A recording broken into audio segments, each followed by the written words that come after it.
Winner Ministry in Nairobi drew criticism from some young Kenyans struggling with the high cost of living. Ruto has defended the donation, saying it was an attempt to address the country's moral decay. At least 38 people were arrested during the clashes before being released without charge. Recapping the top story, a senior official and ANC politician at the Madadia local municipality in the Eastern Cape has been arrested and charged with fraud. I am Mondela Mbana for SAFM News, headlines at 3:30. And coming up in your sports this hour, Cricket South Africa comes down hard on the Warriors for transformation breach. Zim Golden Girl takes aim at IOC presidency, and Moloi excited about the start of the new season. More details at 3:30. Day 15. Location undisclosed. Mood brave. Music Eye of the Tiger. Dear Diary, it's been 2 weeks of epic challenges against some of the most memorable and epic Survivor contestants. I have endured some harsh weather conditions, unbelievable drama, and these fire tokens have given me and the other contestants a second chance to stay in the game. Food. I feast on the defeat of my enemies. Vumi over there is busy planning and scheming, thinking that he can get me off the island. Never mind though. I will win this and take home $2 million. We're gonna be rich, Papa. Rich Kupiwana Bonani, are you doing that thing again? Come and get your dinner, Mr. Fake Diary Sessions. We're now on Survivor. Oh, the world will fall. Catch Survivor Season 40, Winners at War. Thursdays at 6 p.m. Starts 27 February on S3. Open up. S3. Copperbelt ladies and Durban ladies both want to collect maximum points in the early days of the season. Who will dominate this 90 minutes? Limpopo or KZN? This is the Hollywood Best Super League. Catch Mzansi Queens of the beautiful game. Copperbelt ladies versus Durban ladies on Saturday 15 March at 11:30 a.m. Live on SABC Sport on DTT Channel 4. Also available at your fingertips on SABC Plus. Proudly brought to you by SABC Sport. For the love of the game. Whether it is a CCMA referral, problems with a mechanic, or unfair blacklisting, Clientele legal plans are affordable, and you receive up to 670,000 rands worth of legal services per year. We cover civil, criminal, and labor-related matters. Our legal team will be your support 24 hours a day. SMS SAFM to 32195. That's SAFM to 32195. Clientele General is an authorized FSP and a licensed non-life insurer. T's and C's online. Standard rates apply.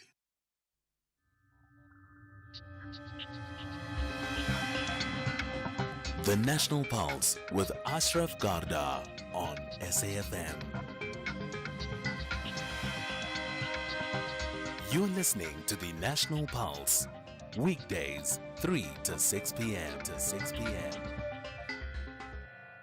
Well, after a weekend away, it's back to the National Pulse. My name's Ashraf Garda, and here's a question to you. What for you moves the pulse of the nation today?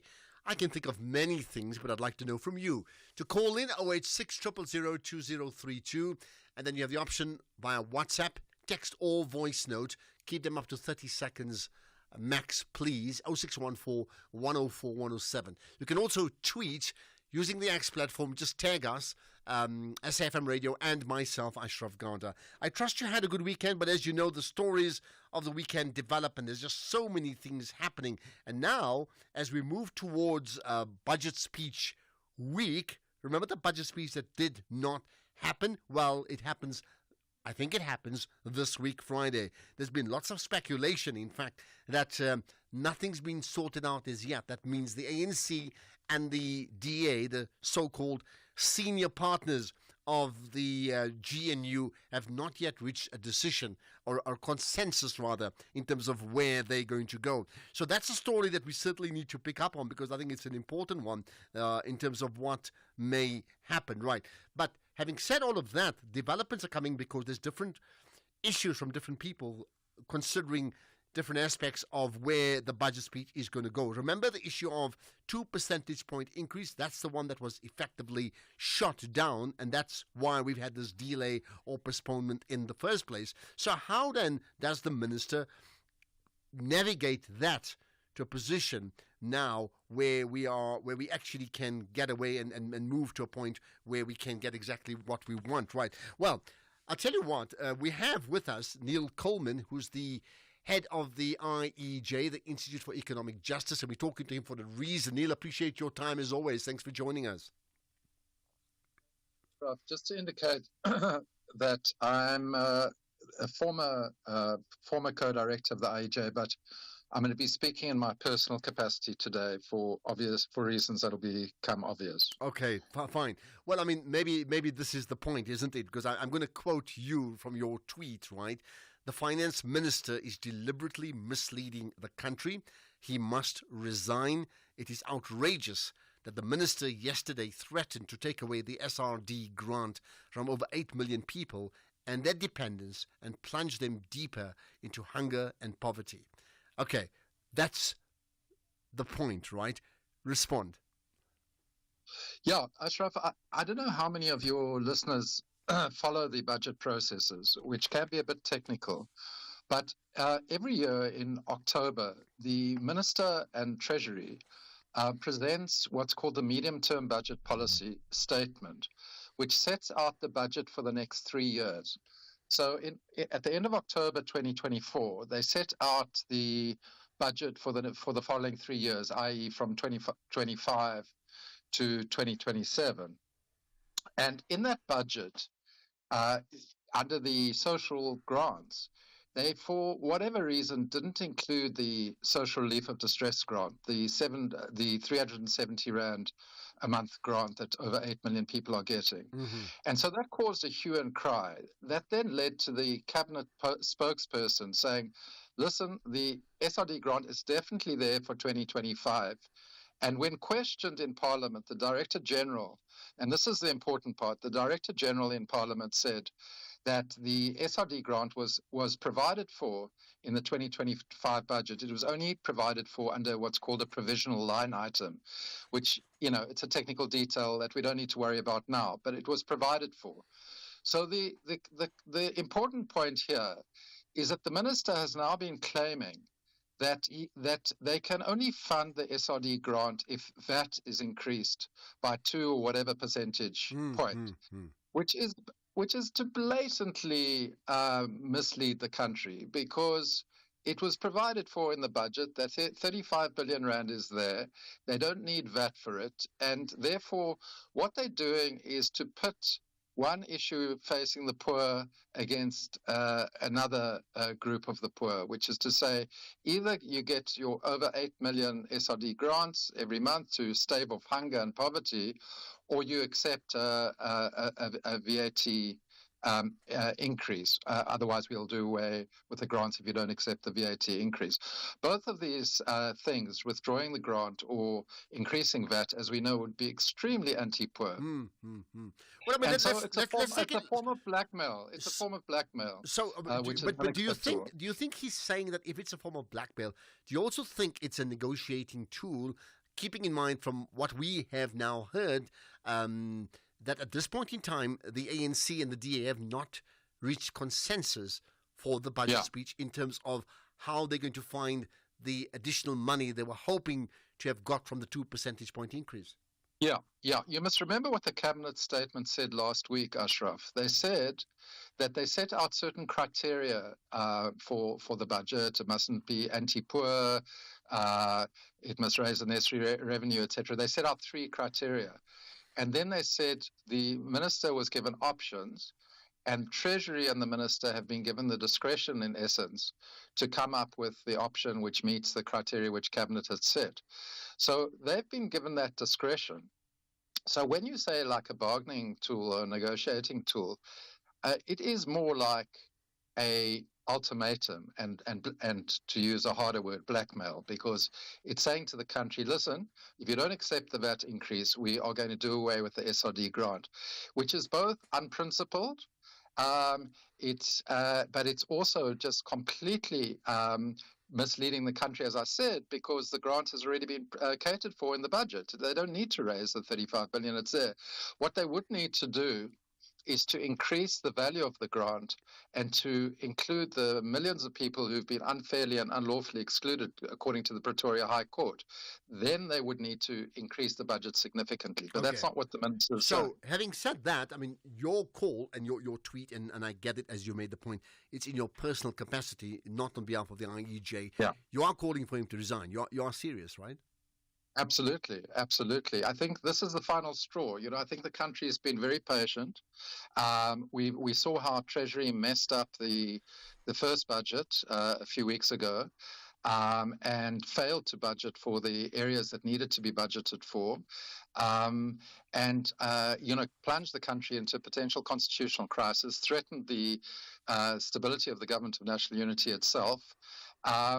And now, again, we have a situation where Treasury has mismanaged the budget on all the evidence that we have in front of us. And it's very likely that when it comes to Parliament again, that there's not going to be agreement. So clearly the minister has mismanaged.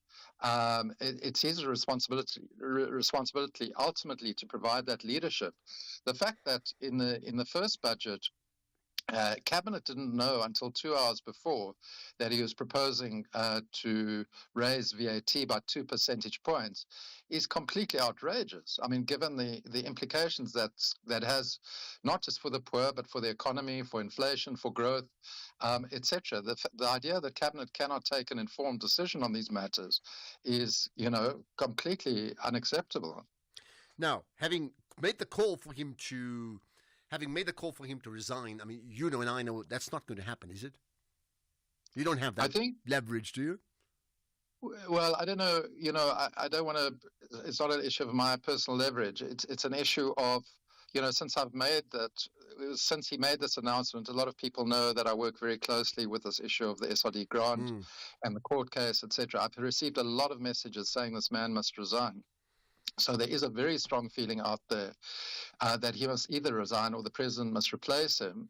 I think the issue ultimately it is the president's it's the president's discretion to appoint and disappoint, but this has been so badly managed and has really hurt the core constituency of the majority party in government. They need to think very seriously whether they can continue with this stewardship, which is clearly creating such problematic consequences. So your point is valid about the monies that you've mentioned, but do you think, and I will get to solutions in a moment, but do you think a call for him to resign at this point in time, considering South Africa's position in nationally and then globally in terms of what may happen around AGOA and everything else, may just be a huge domino effect that we really can't afford?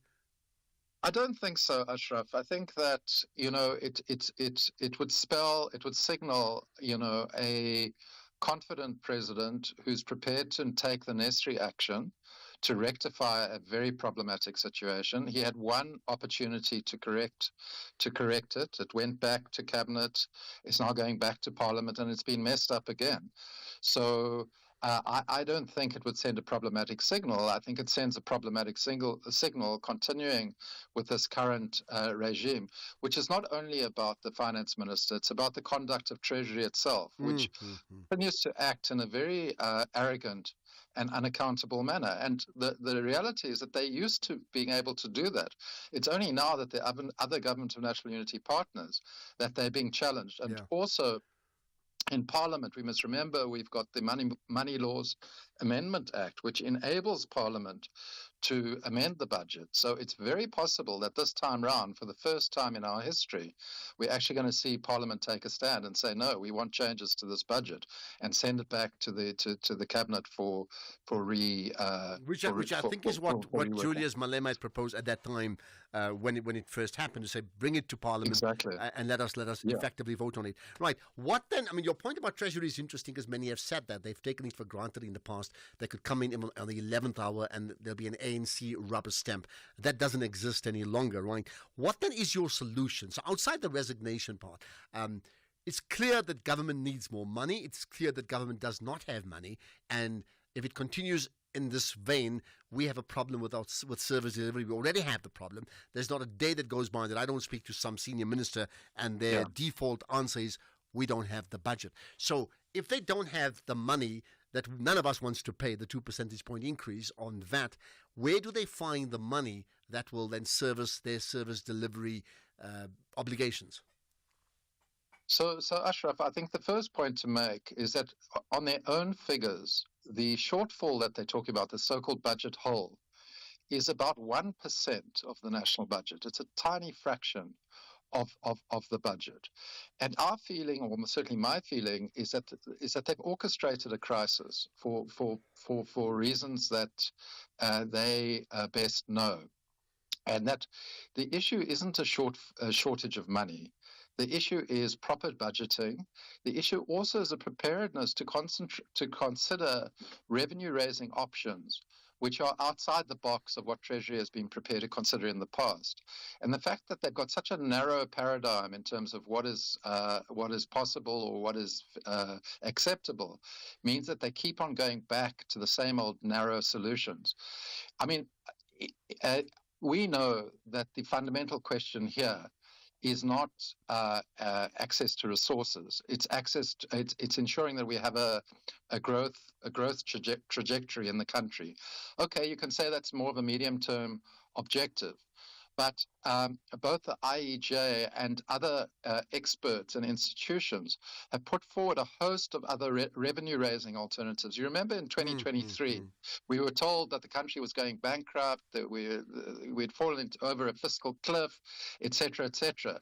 Then in 2023-24, the IEJ put forward this notion of harnessing these resources, which were in a very large fund, a 500 billion rand fund, which sits in the Reserve Bank, which is owed to the fiscus. Some people said that's nonsense. You can never do that. The next year, Treasury budgeted for 150 billion rand to be taken from that fund, which is completely legitimate and owed to the fiscus to retire debt. That's one example of when there's the political will to find the resources. Yeah. Suddenly you can find the resources. Okay, very quickly, in just 30 seconds, what do you think is going to happen?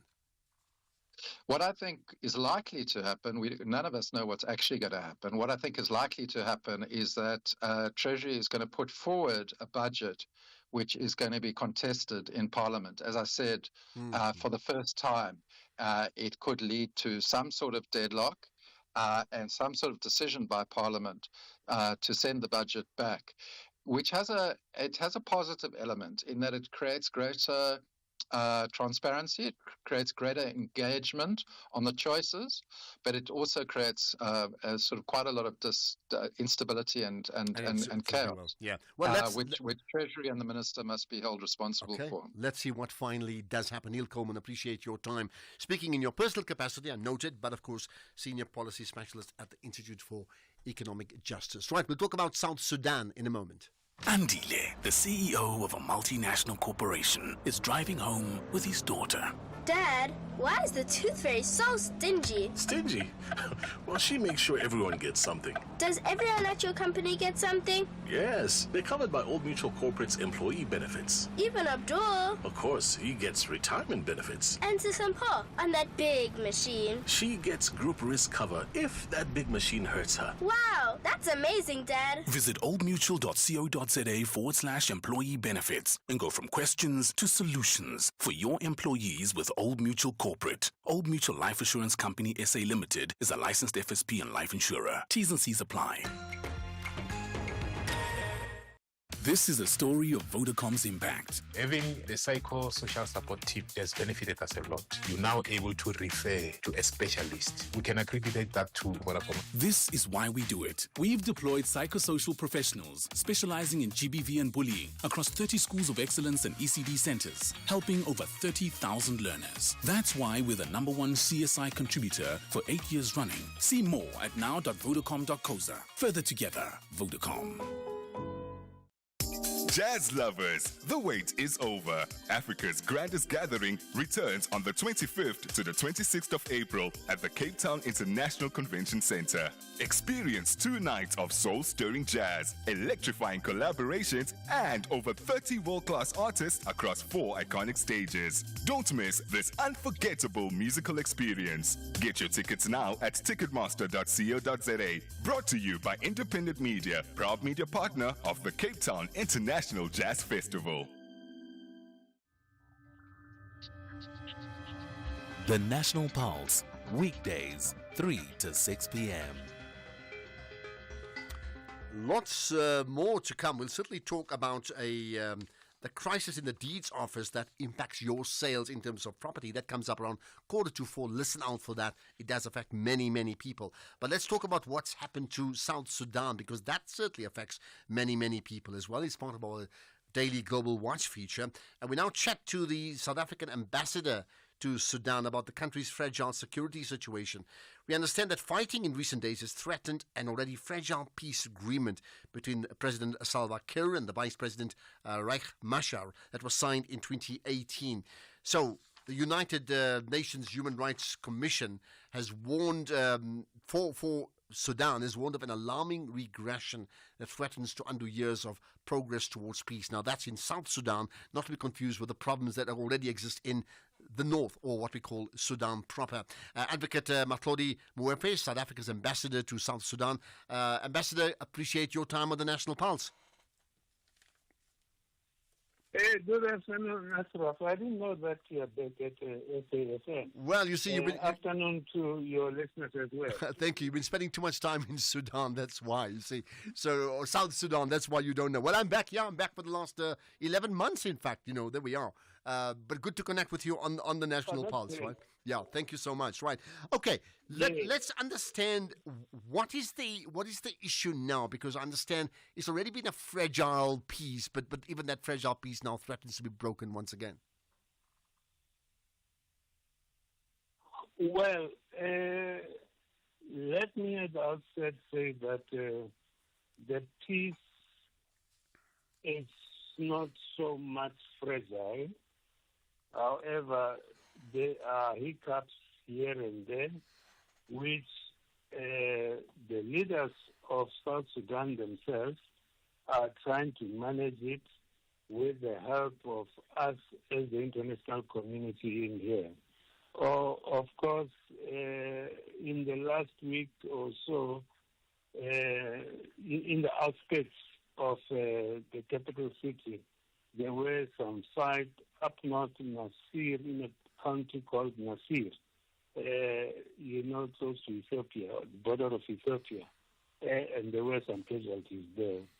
But I wouldn't say that the peace agreement is on the verge of breaking down. No, okay. Yeah. They are doing their utmost best to manage it. And I think we must do our best to ensure that they manage the situation themselves and support them in that process. Okay. Why then would the UN Human Rights Commission for South Sudan then warn of an alarming regression? Well, I wouldn't really talk for the Human Rights Commission in South Sudan or any other person. But I am on the ground here, and I am close to the situation, and I engage with all political parties, in South Sudan. And I know that they are all at Eden in terms of saying South Sudan shouldn't go back to war. His Excellency President Salva Kiir Mayardit, on numerous occasions, has said that he is not going to take South Sudan back to war. South Sudanese themselves are tired of these wars. They want a peaceful transition to a democratic election in December 2026, which is our wish, all of us, for that election to take place in 2026 December. Okay, it's interesting you mentioned that, because that is one of the arguments so far, that when is this election coming up? You're saying 2026, that will happen, right? Yes, it should take place in 2026. And I think in between there will always be minor hiccups here and there, but we are all working together. It's all hands on deck, especially, the Friends of South Sudan and the leadership from South Sudan, from across political spectrum, so that we work together to ensure that the balance of what is in the peace agreement must be met before we go to the elections in 2026. Okay. As South Africa, we have donated, I'm sure you may be aware of that fact, we have already donated a car to assist the National Elections Committee in driving around, making sure that they educate people in South Sudan about the process of electioneering and the process of how the Electoral Commission works. Yeah, So there I'm is certainly some work I'm to aware be of done that. for Yeah, I mean, just finally, I mean, what then is the overall role, let's say, of someone like yourself on the ground representing South Africa and then our country in ensuring that that peace is maintained in that region, and that whatever happens election time, it would be a free and fair election that will be accepted by all. My final role really, my role really is that as a representative of the president here in South Sudan, is that my president would like to see South Sudan going for democratic elections in December 2026, because you'll recall that these elections have been postponed, I think, twice now already since I came in here. And I think it's in everybody's interest that elections take place in 2026 so that institutions of democracy can be established for the benefit of the people of South Sudan. Okay, well, let's hope that finally is what's going to happen. It's that important. Appreciate your time, Ambassador Matlodi Moefe. Thank you for your time speaking to us from South Sudan. And I think all of us would be on side in ensuring that all the hotspots of the world, but certainly on the African continent, get to a position of absolute normality. So thank you for your time, and I'm sure we'll chat sometime soon as well. Right, let's get to the news headlines. It's 3:30 years on Della. Thank you, Ashraf. In the news headlines, a senior official and ANC politician at the Madadia local municipality in the Eastern Cape has been arrested and charged with fraud. Unions have questioned the decision to call for the nomination of board members at the South African Post Office while it remains under business rescue. And Canada's incoming Prime Minister Mark Carney has promised to win the trade war against the U.S. and has hit back against Donald Trump's threat to make Canada the 51st state. A full update follows at the top of the hour. SAFM, guiding you through the rush hour traffic. Good afternoon. Starting off in Gauteng, the M2 westbound in central Johannesburg, slow moving towards Crown Interchange, and the M57 in Centurion is closed near St. George's Hotel. In KZN, on the N2 southbound, a tanker crash reported. The roads closed between Umkomaas and Scottburg, so you're asked to expect delays and diversions. And the N3 eastbound has a stationary truck at Ashburton. In Cape Town, the M3 northbound, queuing at Paradise Road, the N2 Nelson Mandela Boulevard outbound, slow moving towards Hospital Bend, and Victoria Road outbound, slow moving through Woodstock. With your traffic update, I'm Irma G. This is SAFM Sports with Tuming Kapele.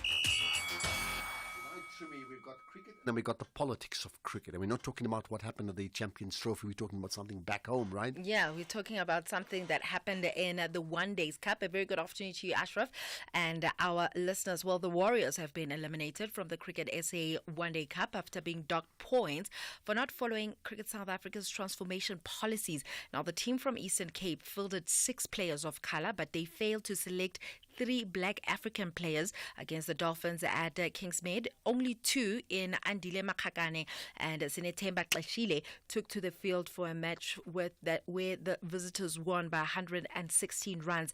Now, under Cricket South Africa's transformation regulations, all teams must field 6 players of colour, which needs to include a mandatory of 3 black African players in each game. So 5 points were docked from the Warriors, including bonus point gained in the match after beating the Dolphins. In Olympic news, Africa's most decorated Olympic Olympian Kirsty Coventry is among the front runners to replace outgoing President Thomas Bach at the International Olympic Committee General Assembly this March. If elected, Coventry would not only be the first woman to lead the IOC, but also the first president from Africa, marking a historic moment for the Olympic movement. The swimming legend, who is the current Minister of Sport in Zimbabwe, is running for IOC president with the goal of reaching as many young children as possible and ensuring that they have the same opportunities she had to pursue her dreams. In football, Marimo Gallant's coach Abde Ado believes that his Chargers were deserving winners in a Nedbank Cup tie against the Durban City that was decided on penalties at the Chatsworth Stadium. Gallant's now prepared to face Pirates for the third time this season, having recently beaten them 2-0 in the Betway Premiership when Ado first took charge. The coach says that they will not go into the semi-final stage like sheep to slaughter. About the draw, what can I tell you? When you arrive in the semi-final, there are only good teams and big teams. So you cannot say that, I'd like to choose Sundown or Pirates or Kaizer Chiefs. I think it's big teams, and we will prepare for that. We will try to recover, and we will go with a lot of confidence and a lot of ambitious. I think we did it once. Why not second time? Well, Gallants beat Durban City 4-1 on penalties yesterday in the Nedbank Cup quarterfinals. In cricket, England batsman Harry Brook has pulled out of the Indian Premier League, saying that he needs to recharge and focus on international cricket. The 26-year-old was signed to Delhi Capitals for the new IPL season beginning later this month. Brook also withdrew from his contract with the Delhi side last season after the death of his grandmother, and now he faces a possible 2-year suspension under rules designed to prevent late pullouts from the money-spending T20 league by overseas players. In Athletics South Africa President James Moloi says that the National Federation is prepared for the new athletics season, which kicks off with the Grand Prix Series Continental Tour Challenger 1 at Pilgridge Stadium in Tshwane on Wednesday. Moloi, who is in his final term with board elections set for the 31st of May, encouraged athletes to seize the opportunity to qualify for the World Senior Championships in Japan in September.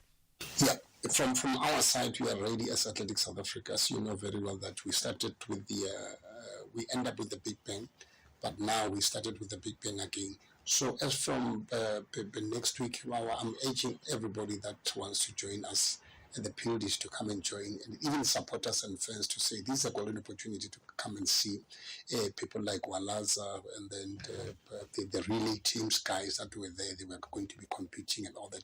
If we can again support these events, because now is where everybody is going to be elected, and then we are going to choose the best athletes that are going to represent South Africa. It's a golden opportunity for everybody just to qualify. But it's not going to be the first event. We will have another second leg of the event. In tennis, defending champion Iga Swiatek edged closer to an unprecedented third straight Indian Wells WTA title by beating Diana Yastremska 6-love and 6-2 to reach the fourth round. Swiatek has now equaled Caroline Wozniacki's 31 for the second most 6-love sets of any player at the Premier WTA Tour events. And before I say goodbye, I need to tell you my MVP of the weekend. Oh, yes, of course you did. So what was last week, so we don't forget? Last week's one was Naidu. Oh, the golfer. Yes, okay. Golfer. So this time round? This time around, it must be A.B. de Villiers. Because he He's played 41 years old. Yeah. This weekend, he was playing in the Legends Games at the Supersport Park in Centurion. He hit 101 of 28 balls, hitting 15 sixes.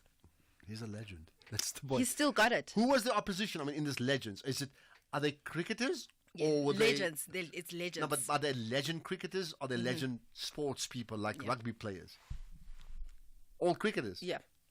I think he hit about how many sixes? He was averaging 15. about 3 runs, 3 point something a ball. Yeah. Oh He still got it. So what happens if he should play for South Africa even now? I know he retired. I don't see that happening. Can you just imagine if he did that even now? I don't see that happening. Yeah, okay. Let's not speculate because then we're just raising something that's not on the agenda. It would sound like Elon Musk or something like that. Let me not get into that at all. But can you just imagine is quite the phenomenon, actually. Absolutely. Yeah. All right, there we are.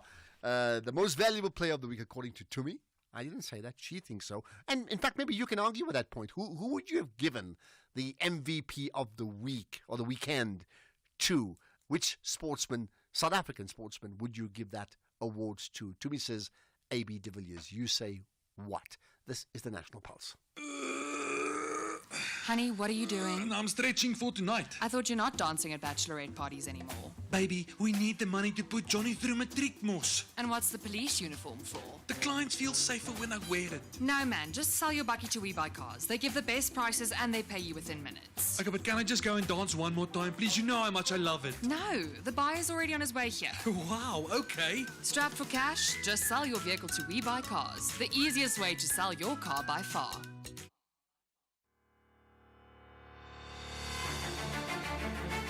This Human Rights Month, SAFM is deepening a culture of social justice and human rights. It's a time to reflect, engage, and take action for a more just society. From thought-provoking discussions to powerful stories, SAFM is leading the conversations that move us. Because your voice matters, your rights matter, and together we shape a better future. SAFM, leading the conversations that move us. Right, 5 rands can't buy you a pie and cold drink anymore. You know that, right? But Outsurance is still committed to saving you big bucks on your car insurance. Now get a quote, and if Outsurance can't beat your car insurance premium, ask them for 500 rands in cash and make that 1,500 rands if you've been claim-free and with the same insurer for 3 years. Get monthly savings on your car insurance or cash in your pocket. SMS OUT to 30754. You got it? OUT 30754. With Outsurance, you always get something out. A licensed insurer and FSP, T's and C's online. The National Pulse, weekdays, 3 to 6 p.m. Okay, there's no question with the advancement of technology and whether it's 4IR or artificial intelligence and, phrases and words that you were not even familiar with a year ago that are part of our lives, that it starts impacting every sector in society. And that applies to the insurance sector as well, right? So, artificial intelligence certainly has played its part. Let's look at the role of South Africa's insurance sector and empowering professionals with necessary skills to ensure the industry remains globally competitive and aligned with that fourth industrial revolution, right? And I talked to you about that because next week the Insurance Sector Education and Training Authority will host its first ever insurance skills in Durban. Let's find out more about it with Gugu Mkhize, the CEO of the Insurance Sector Education and Training Authority, so INSETA. Gugu, appreciate your time. You're live on the National Pulse. Good afternoon, Ashraf. Thank you. Good afternoon indeed. So, this is par for the course that every industry has to respond to the challenges, not the hurdles, the challenges presented by innovation, right? Absolutely. And we are playing our part in ensuring that there's conversation around what is happening in terms of the development in our industry when it comes to technology. Okay. So tell me more. In terms of the event coming up next week, right? What then is the plan? So we've got a 3-in-1 event. We've got an ambitious plan to host industry professionals and leaders. So the first part is the plenary, which is a conference, which will have a number of key topics being discussed, including artificial intelligence, the transformation, and other topics. And then the second part of the conference is that we are also hosting a careers event, which will include about 2,000 young people coming from high schools around Gauteng, from grade 10, 11, and 12. And then in the evening of the first night, which is the 19th, we are also hosting industry awards, which will be appreciation of the industry and their role in advancing skills development and transformation in the industry. Okay, that sounds fabulous and a great week ahead, right? Let's then zone in on the issues of advancement of technology and how it would aid the insurance industry. Yes. So the conversation started actually a while back. In the previous year, we hosted the research colloquium, which was basically zooming into the topics relating to artificial intelligence and the role of technology. So we've amplified that part, and our theme for this year is a responsive disruption through skills development, which is basically looking at how the industry is responding and also advancing from a technological perspective, and how the world of work has completely changed from now going forward. So we are really looking at propelling conversations which have already started in the industry by ensuring that there's more involvement, and also young people who have interest in getting into the insurance industry have an opportunity and sight of what is happening currently. Okay, interesting. When you then talk about this responsive disruption, I mean, give me examples then of already how your industry has been disrupted by the advancement of digital technology like AI and 4IR in general. So, for example, if you look at the industry right now and how we were able to sell insurance previously, technology is playing a key role in ensuring that our product improvements and also the product distribution we're using technology to distribute those products, but also beyond just the insurance industry, because it cuts across all the sectors. Insurance products, you are able to now to procure them through other alternative means, for example, a cell phone, and also through our other key partners. So the industry has changed from a product distribution perspective, but also from a development perspective. Well, I mean, I'm thinking of your cell phone, your mobile smartphone is like ubiquitous. It's like your remote control for life, and everything gets channeled through there anyway, right? But in terms of this disruption, are you suggesting something newer and more advanced than the classic cold calling that I try not to answer? Not really. I think there would always be an opportunity for and it's part of the industry's response to creating employment opportunities. I think there would always be a place and space for sales, and people that would be selling and calling you often. It could be also that there would be robots that would be selling insurance in the future. This is already something that is happening in some instances where you've got AI assist that is selling the products and also assisting you when you have queries regarding claims, etc. Well, look, I'm certainly aware of, as you said, bots that are being used in insurance in terms of WhatsApp communication now, where you ask a question they can answer, but of course they can't. If it gets too complicated, then they would refer you to the consultant anyway. But your point about the cold calling, I think, is interesting, because it just made me aware that sometimes we all moan about it, right? But there's an important employment factor that comes into play, and you don't want to render thousands of people unemployed in a country that's already high on unemployment, isn't it? Yes, absolutely. And the insurance is very well positioned in terms of creating job opportunities, because we are able to employ at mass scale. For example, your sales and sales reps and people that are selling insurance products, and also using technology. I believe that the industry is responding to some of these challenges that are facing our country, especially young people who have got qualifications, but they're staying at home, they're sitting at home without any employment opportunities. Is there one thing that will be unveiled or rolled out at the conference around innovation that you'd like to share with us? Something that's absolutely wow? Yes. So we have been hard at work, effective from from last year, I think about 3-4 months ago. We, for the first time, will be unveiling our insurance digital hub, which is a fully virtual program, or a fully virtual digital hub in partnership with one of the TVET colleges at the Coastal TVET College. So we are very excited to be unveiling that, which is a public-private partnership where insurance the industry is playing a key role in promoting technology and also inclusion to young people or communities that need access to technology, technological and advances. the digital hub will mean what? One portal, one platform for all insurance products, irrespective of brand, or not? It's actually a physical infrastructure. We have built a digital hub in KZN at the Coastal TVET College, yes. Okay, interesting. Right, let's get back then to the event very quickly. Is it open to the public?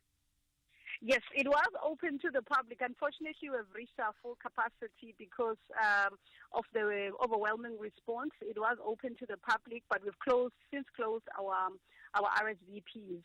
But there's confirmed 650 delegates that are coming, 2,000 learners from the high schools around Gauteng, and we also have 40 exhibitors that will be at the event, including insurance companies and our other key partners. Okay, so if I knock on your door to enter to get to the event, I don't expect an answer from you, understandably so. But give us maybe a website address I can direct people to anyway. Yes, it's ISI 2025 .org.za and then also insita.org.za. insita.org.za, otherwise ISI, right? 2025. Yes, ISI2025.org.za. Okay, perfect. Got that. But feel free, by the way, to also tweet that. You can just tag us, SFM Radio, and myself, Ashraf Garda. I will certainly share that on the X platform too. All right? Perfect. Thank you very much. Best wishes for, I think, what will be a groundbreaking event. Gugu Mkhize, the CEO of the Insurance Sector Education and Training Authority, which really is the longer version of the acronym INSETA. Well, there you are. Innovation abounds no matter what you do. Tell you what, let's get a sense of your pulse as we take your calls, your WhatsApp messages, your text messages, everything else you want to talk about here on the National Pulse next. Dr. Malava, you are a genius, man. Dr. Malava speaking. How can I soothe your heart today? Hey, Doc. My Bezo says I'm not romantic enough, and with Valentine's Day coming up, I want to brush up on my romantic talk. Ah, Uncle Mo, I've got you covered. Or better yet, I'll have you improve on your game and have you all set. Oh, Doc, what are you saying now? Grab a tennis racket, a bottle of water, and some fresh green fluffy tennis balls, Malume. Tennis racket, tennis balls. How is that supposed to help? In the arena, Serena Williams will have you saying 15 love, 30 love, 40 love. It's love everywhere, Malume. Catch in the arena. Serena Williams, Sundays at 7 p.m. Starts 9 February, only on S3. Get a true AI business partner from Vodacom Business when you get the Samsung Galaxy S25 Ultra on a Red Business 1.7 gig contract for 1,599 Rand per month over 24 months. Enhance your deal. Add 349 Rand extra per month over 24 months and get the Samsung Galaxy Watch Ultra. Available in-store and online. T's and C's apply. Further together. Vodacom Business.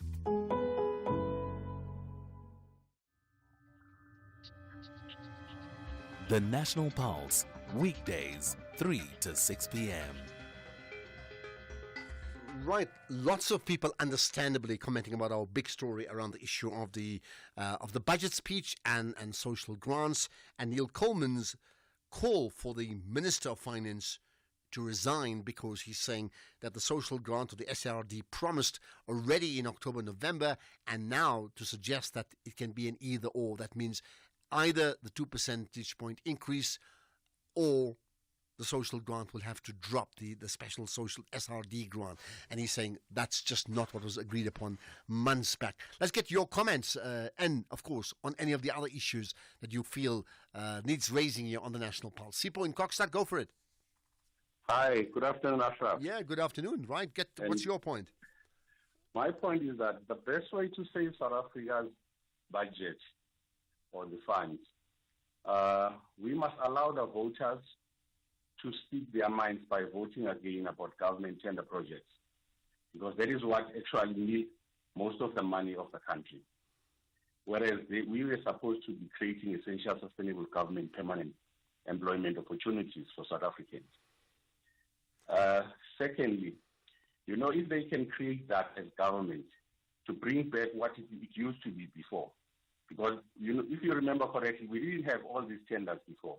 These tenders, they only make few people who are friends and relatives of the politicians to become millionaires and billionaires, instead of giving the whole South Africans and the youth especially to have permanent jobs, whereby we have got engineers, we have got technicians, we have got doctors, we have got bricklayers, plumbers, artisans who can be able to do quality service instead of all this dodgy. But you're saying, in essence, are you saying, if I heard you correctly, that everything that provides service to government that needs to go out to tender must be approved by the public? Is that what you said, right? Exactly. Now, practically, how does that happen? There could be like 10,000 different items from big to very, very small. Not in that manner. What I'm trying to express is that if government can stop tender projects, start to create permanent jobs that belong to government, where it's not going to be sacrifice South Africans, because these tender entrepreneurs are making money out of the budget that's supposed to serve South Africa. And you will find that whatever they do, they don't follow the procedure, and no one even looks for the quality. You will find that there is a company that is doing roads, dodgy jobs. Once it rains, because what they do, they will put cheap tar on the roads. And then within 2-3 weeks, while it rains, then you will see again there is potholes. Secondly, most of these houses that have been built by these contractors, if you can look at them, you can see that there is no quality, there is no planning. All what they do and interest is to steal the money. All right. Sipho, you made your point. I'm just going to leave it at that only because I need to take other calls too. But I think your point is very clear and very strong about that, just how much sort of wastage and favoritism happens with regard to these government tenders. Any further comments? What about a complete revision, by the way, of government tenders? If we had to revise it completely, how would you revise it? I mean, I'd love to get your thoughts on that. Monyaki and Benoni, go for it. Good day, Ashraf. Good day. I support the call for the current Minister of Finance to thoroughly resign.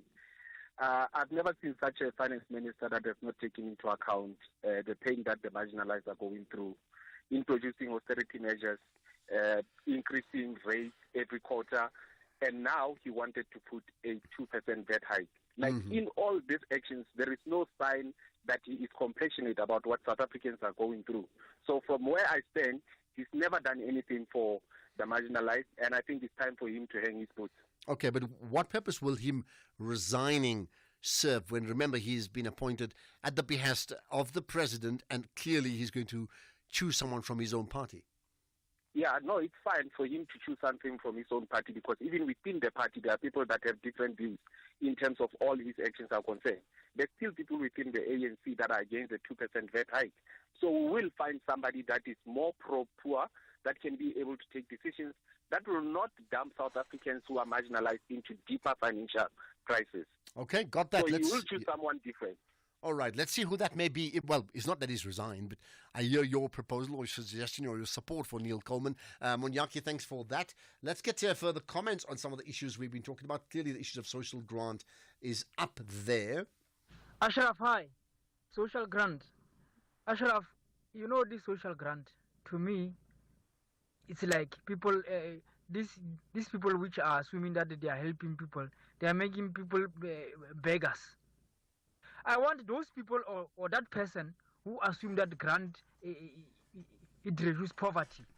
I want that person, we must take that 350 or 370, whatever, we must go to the shop and go buy with that 350 and see what we will get in that 350. You know what? They are busy debating with a 350 instead of creating jobs. Skosana here.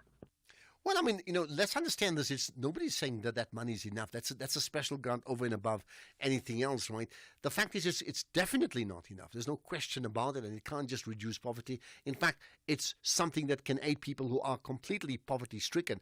Now, the first prize, and I think if I go back to the IEF, they would certainly, IEJ rather, they would certainly want the social grant increased, or all sort of grants increased, right? Including the basic income grant. They know it can't be because that's what the budget allows. What therefore needs to happen is perhaps a greater emphasis on finding how we can increase growth in our country, because that will create more jobs. That has now reached a desperate situation. Good day, Ashraf. This is Pito in Hartswater. Ashraf, we've got a useless government that can't create the jobs for the poor, rather than threatening them about cutting off this COVID-19 SRD grant without even being shy or ashamed of that money that was stolen during that COVID-19. A lot of money was stolen. They recovered that money. For example, Digital Vibes, how much money they stole, but they don't mention it. Why can't they recover that money and come and continue and pay this SRD grant instead of increasing tax for the poor? Well, got that. Hi, Ashraf. Nothing's going on in this country. Well, what's happened to Digital Vibes? I think we need to get an update on that story, isn't it? Right, here's another. Hey, good afternoon, Ashraf. As a person who's always been anti-GNU, I'm happy that GNU is starting to show cracks before even the first year is completed. But then, you know what's so funny and strange? I used to think that DA will be the problem in the GNU, but here I am, as a black poor person, agreeing with the DA against ANC decisions.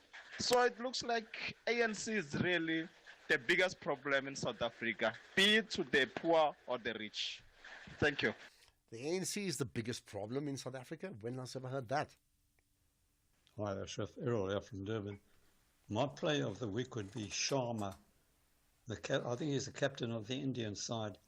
Yeah, I think he made 78. He was the only one of the top batsmen to make a decent score, and that helped India beat New Zealand in the cricket challenge. Yeah, I would make Sharma the player of the week. Okay, Rohit Sharma, yeah. Got that, Errol? I tell you what, I'm going to ask, I need to ask Tumi, like, what's the rules with MVP? Is it South Africans only, or is it a global player of the week? Anybody who's done something remarkable anywhere in the world? Because that could well change then from an AB de Villiers or Rohit Sharma to somebody else. Let's get the news now. It's 4 o'clock. Here's Zondela.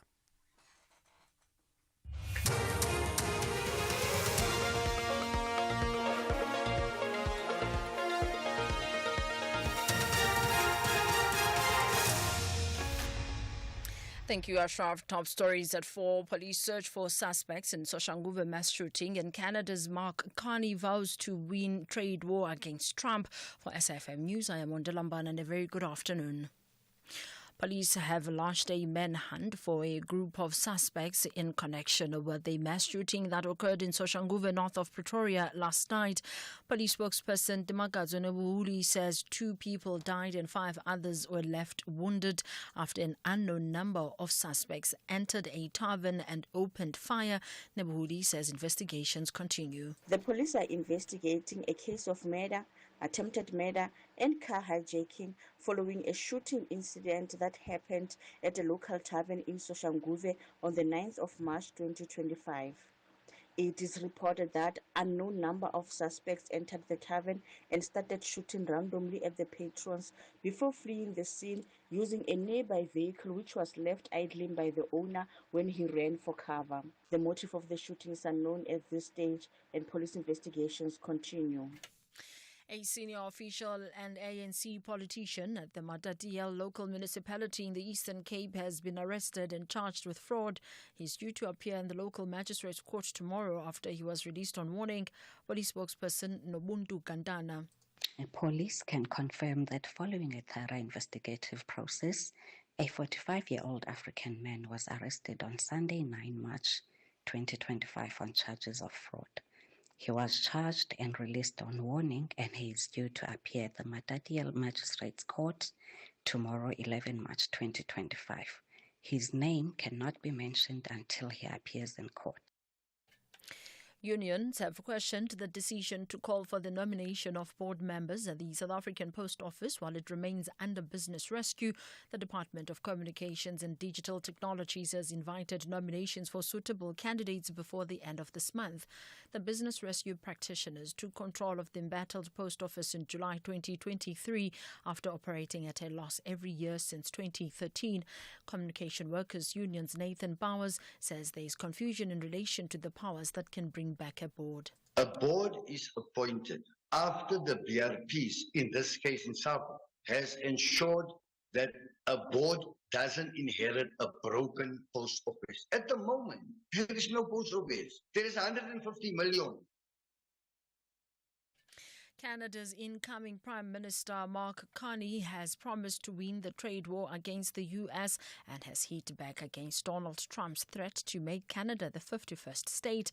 Carney was speaking after he won the race to lead the governing Liberal Party. He's expected to announce general election once he's been sworn in as Prime Minister in the coming days. The Canadian government has rightly retaliated and is rightly retaliating with our own tariffs that will have maximum impact in the United States and minimum impact here in Canada. And my government will keep our tariffs on until the Americans show us respect and until they can join us in making credible and reliable commitments to free and fair trade. Recapping the top story, police have launched a manhunt for a group of suspects in connection with the mass shooting that occurred in Soshanguve, north of Pretoria, last night. I am Mondela for SFM News Headlines at 4:30. In sports this hour, Kukune United appoint Tinkler as head coach, and Fritz outlines plans for 2028 and 2032 Olympic Games. More details at 4:30. SAFM, guiding you through the rush hour traffic. Good afternoon. Starting off in Gauteng, the M1 southbound in Braamfontein has a stationary vehicle near Smith Street, the R21 northbound in Kempton Park, queuing towards the R25 Babsfontein Road exit. The N3 southbound in Bedfordview is queuing towards Van Buren Road, and the N1 northbound in Midrand has a crash reported after Olifantsfontein Road. In KZN, on the N3 westbound, queuing towards Spaghetti Junction, Old North Coast Road is closed just north of Columbine Place. On the N3 eastbound, a stationary truck reported at Ashburton, and on the N2 southbound, a tanker crash. The roads closed between Umkomaas and Scottsburg, so expect delays and diversions. In Cape Town, on Kommetjie Road, that's slow-moving at Capri. Main Road northbound is slow-moving through Cork Bay. Victoria Road, slow-moving through Camps Bay. And Kloofnek Road outbound is slow-moving through Tamboerskloof. With your traffic update, I'm Irma G. Stay safe on the roads. SAFM is with you. Bafana are taking on Lesotho at the new Peter Mokaba Stadium on the 21st of March 2025 at 6 p.m. for the FIFA World Cup 2026 qualifier. Come early, dress to commemorate Human Rights Day, and support Bafana for a chance to win prizes from our host, Limpopo Government and Polokwane Municipality. Gates open at 3 p.m. and tickets start from 70 Rand for adults, with special rates available at 40 Rand for children under 12 at all Ticket Pro outlets. If you can't make it to Polokwane, catch the game live on SABC2 at 6 p.m. or visit sabcsport.com. For more details, visit safa.net and Bafana on X and TikTok. Whether it is a CCMA referral, problems with a mechanic, or unfair blacklisting, Clientele legal plans are affordable, and you receive up to 670,000 rands worth of legal services per year. We cover civil, criminal, and labor-related matters. Our legal team will be your support 24 hours a day. SMS SAFM to 32195. That's SAFM to 32195. Clientele General is an authorized FSP and a licensed non-life insurer. T's and C's online. Standard rates apply.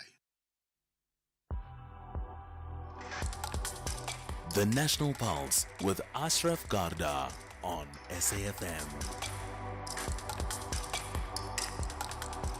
You're listening to the National Pulse, weekdays 3 to 6 p.m. So what's your pulse telling you right now? What do you think about the biggest issues in the country? Did you listen, by the way, to South Africa's former President Thabo Mbeki commenting about South Africa and U.S. relations. Just interesting thoughts. If you have any opinions on that, had a good, interesting interview with Sophie Mokoena, by the way. And if you have a thought on that, let me know. But not just that, some of the other issues that has crossed your mind over the last few days, right?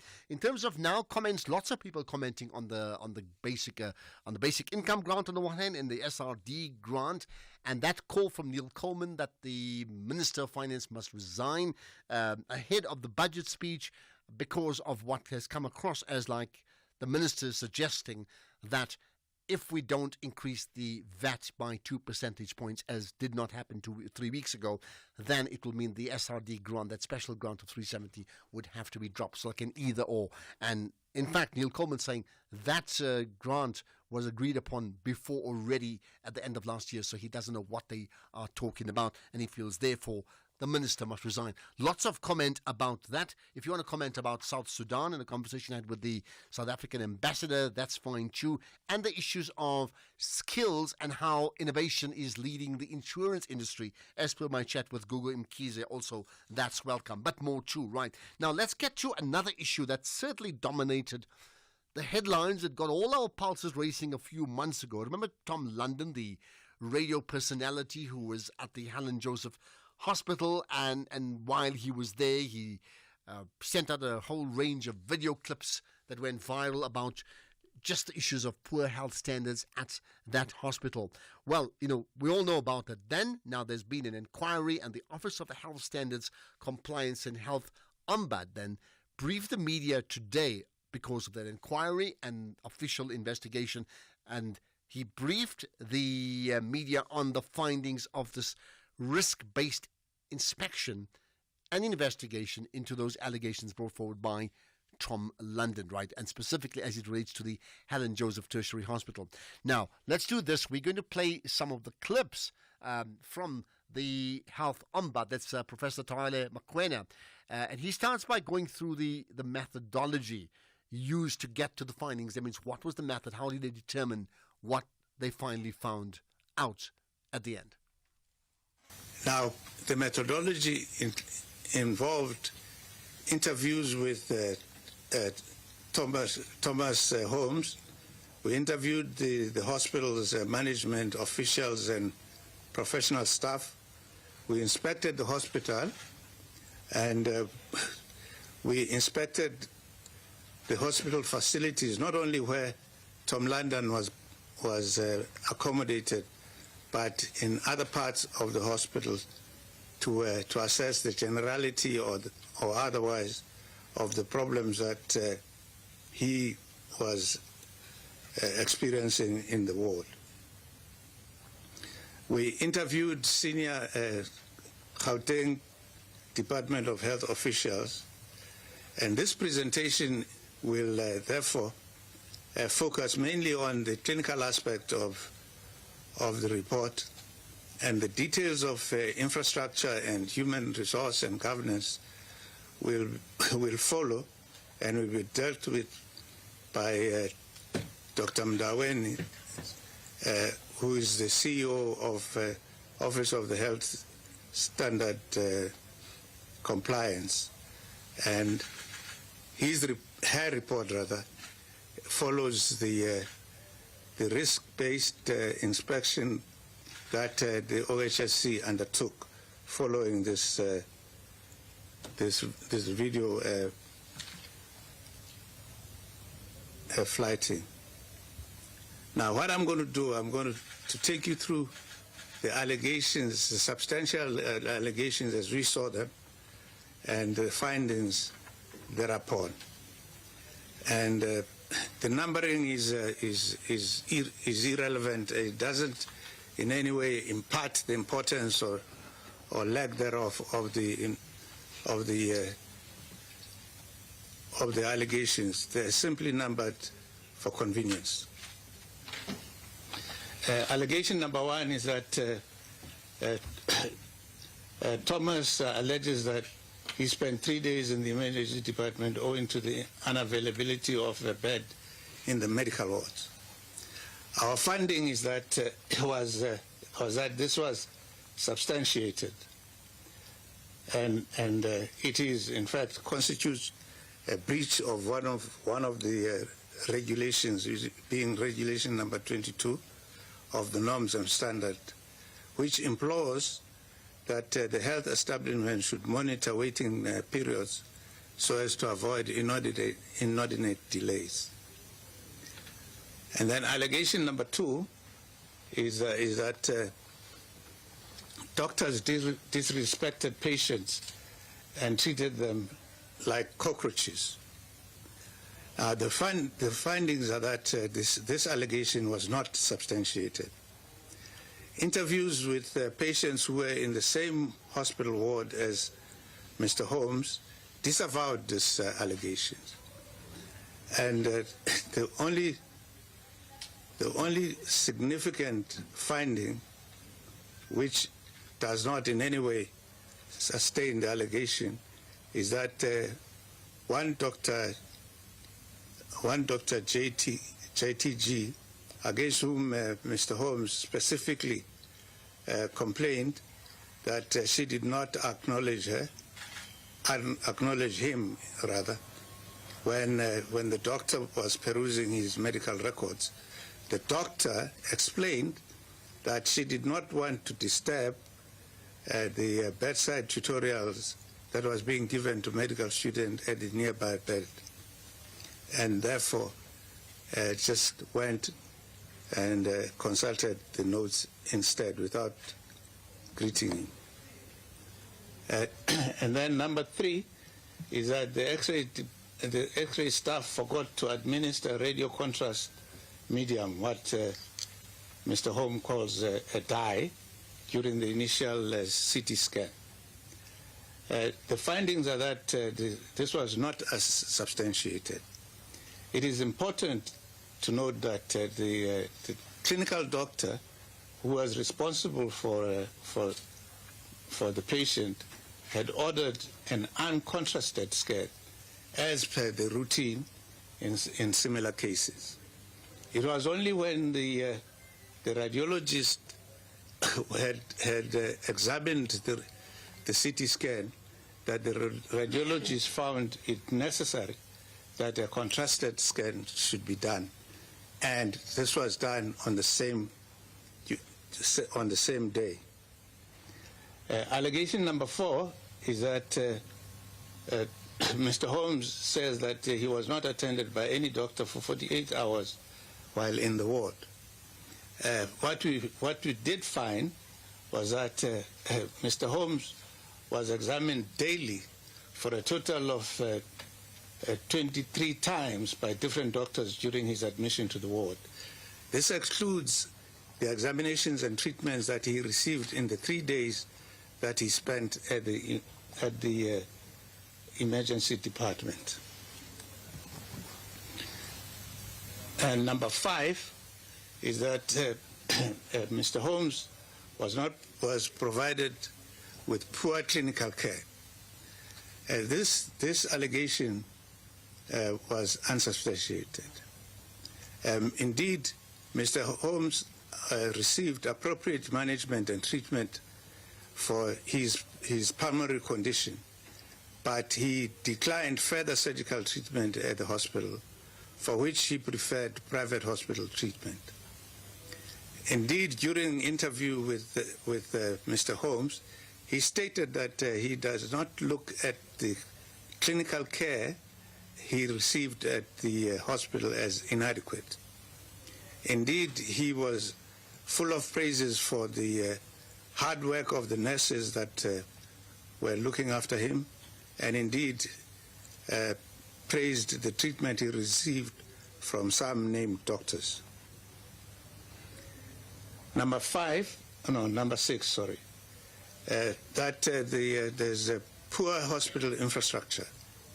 The findings on this allegation is that it was sustained. There was peeling paint from the ceilings and walls. There were broken basins and taps.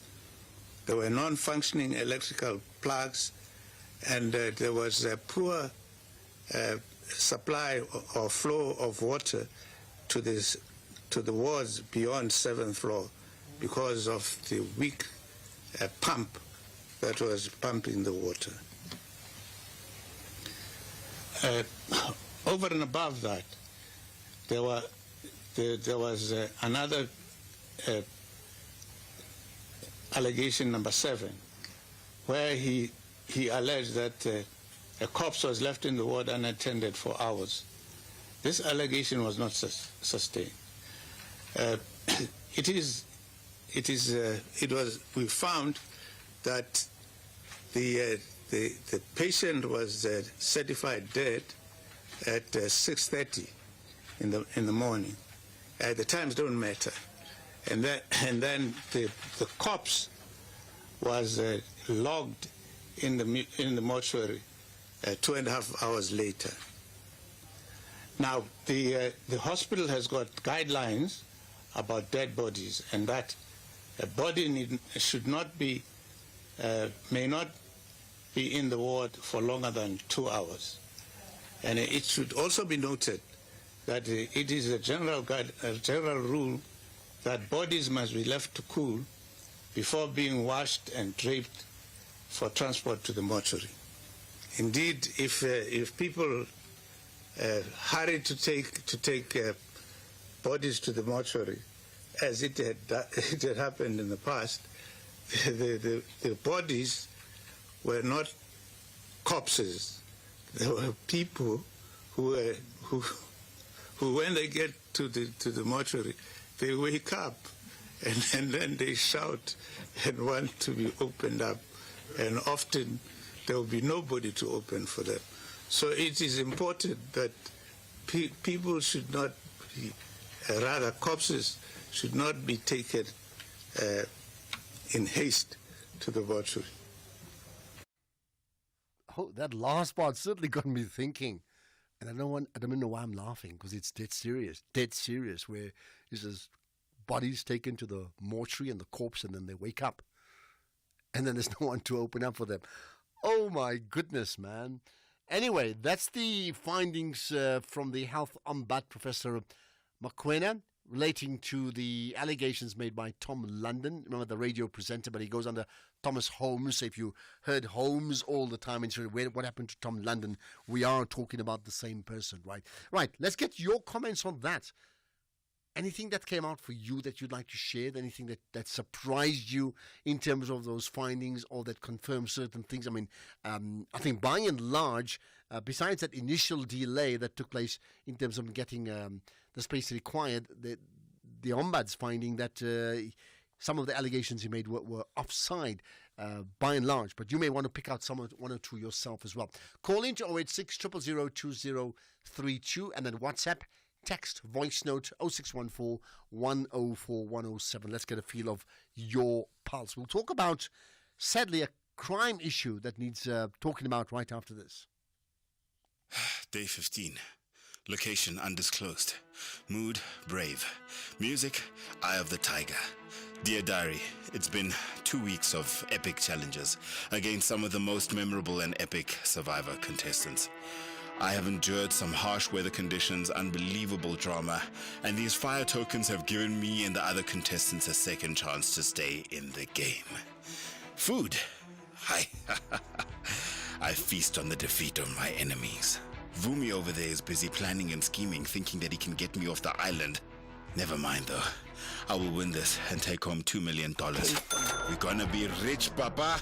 Rich Kupiwana Bonani, are you doing that thing again? Come and get your dinner, Mr. Fake Diary Sessions. We're now on Survivor. Oh, the world will fall. Catch Survivor Season 40, Winners at War, Thursdays at 6 p.m. Starts 27 February on S3. Open up. S3. As the cost of living rises, from school fees to the price of cereal, you can take comfort in knowing that with Outsurance, you could save big on your car insurance. Savings that could make a real difference to your budget every month. Outsurance client Mikey knows all about it. These guys are super fast, they're very helpful. My bank account is flexing. Why wait? Switch and save today. SMS OUT to 30754. That's OUT to 30754. Outsurance is all about giving you value for your money. Enjoy life-saving services like Help It Out, with 24/7 access to panic assistance, roadside assistance, and home assistance with just a tap on the app. Feel good. That means that I'm being looked after. Make today the day you switch. SMS out to 30754. That's out to 30754. With Outsurance, you always get something out. A licensed insurer and FSP. Limits apply. T's and C's online. This Human Rights Month, SAFM is deepening a culture of social justice and human rights.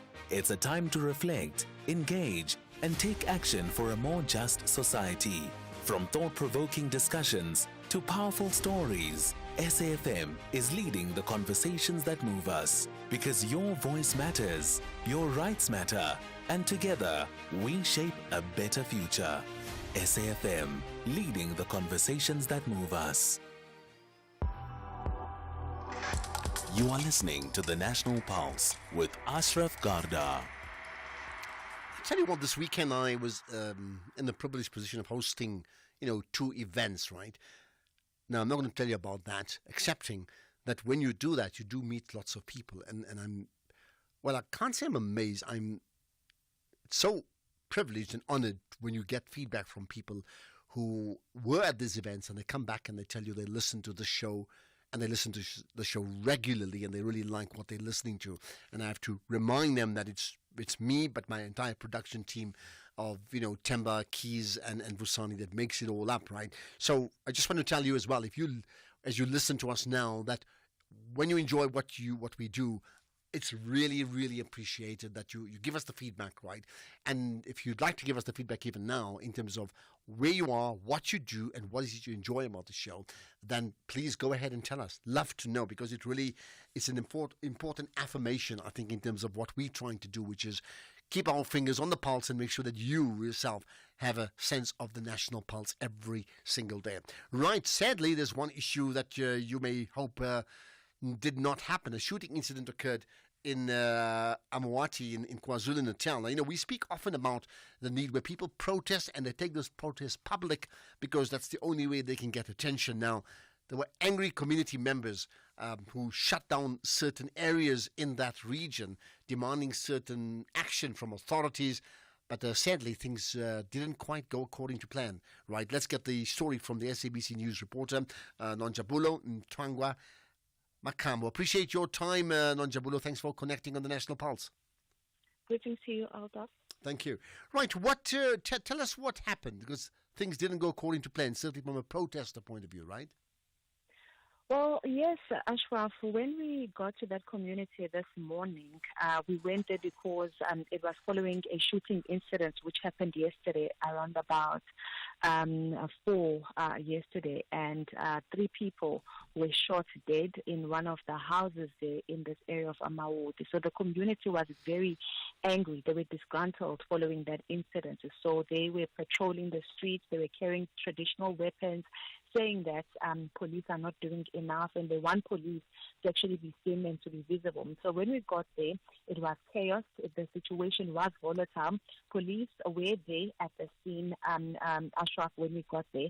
And then as we were doing interviews with some of the CPF members, we heard gunshots. At first, we thought it was probably police dispersing the crowd because they were sort of like getting out of control. The numbers were increasing, only to hear from police officers that it's actually 3 community members who were part of the group that was patrolling. They had been shot allegedly by the gang members who are said to be involved in yesterday's shooting. So, which basically now made the situation worse, where community now were blaming police as to how can gang members shoot these people in your presence, because police were there, they were patrolling, they were also out in full force just to make sure that the situation doesn't get out of hand. And of course, Yama, you're not the investigating officer, I know that, but were you able to find out a bit more about those allegations? Because now they're conflicting allegations, right?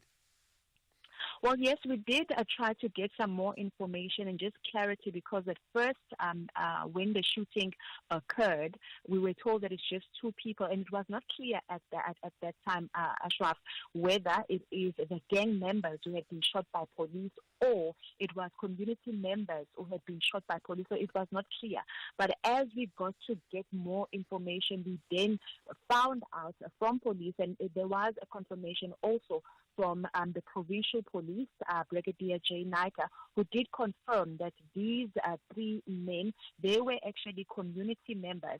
According to him, they were bystanders, and there were other alleged suspects who are said to be unknown, came in and shot at these three men.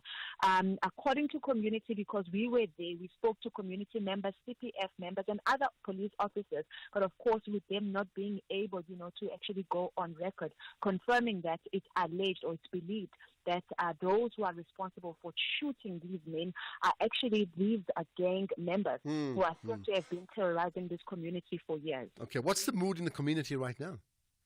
Well, I can tell you this much, Ashraf, we had to actually leave the area because it was getting tense, it was getting volatile, and in such a way that it was also taking longer for police to take statements from some of the community members. The families were also being brought in to identify the bodies, and they were also waiting for the forensics to also arrive, which was also taking a long time for them to arrive, which frustrated the community even more, which means that, there's a high possibility that, situation could get tense there because other community members were saying that they're now fearing for their lives as they feel that police are not doing enough. They're calling on government to actually really look into this issue of having police officers only. They want the South African National Defence Force, basically soldiers, to be deployed in that area. Okay. Anything else you'd like to share that you think is important?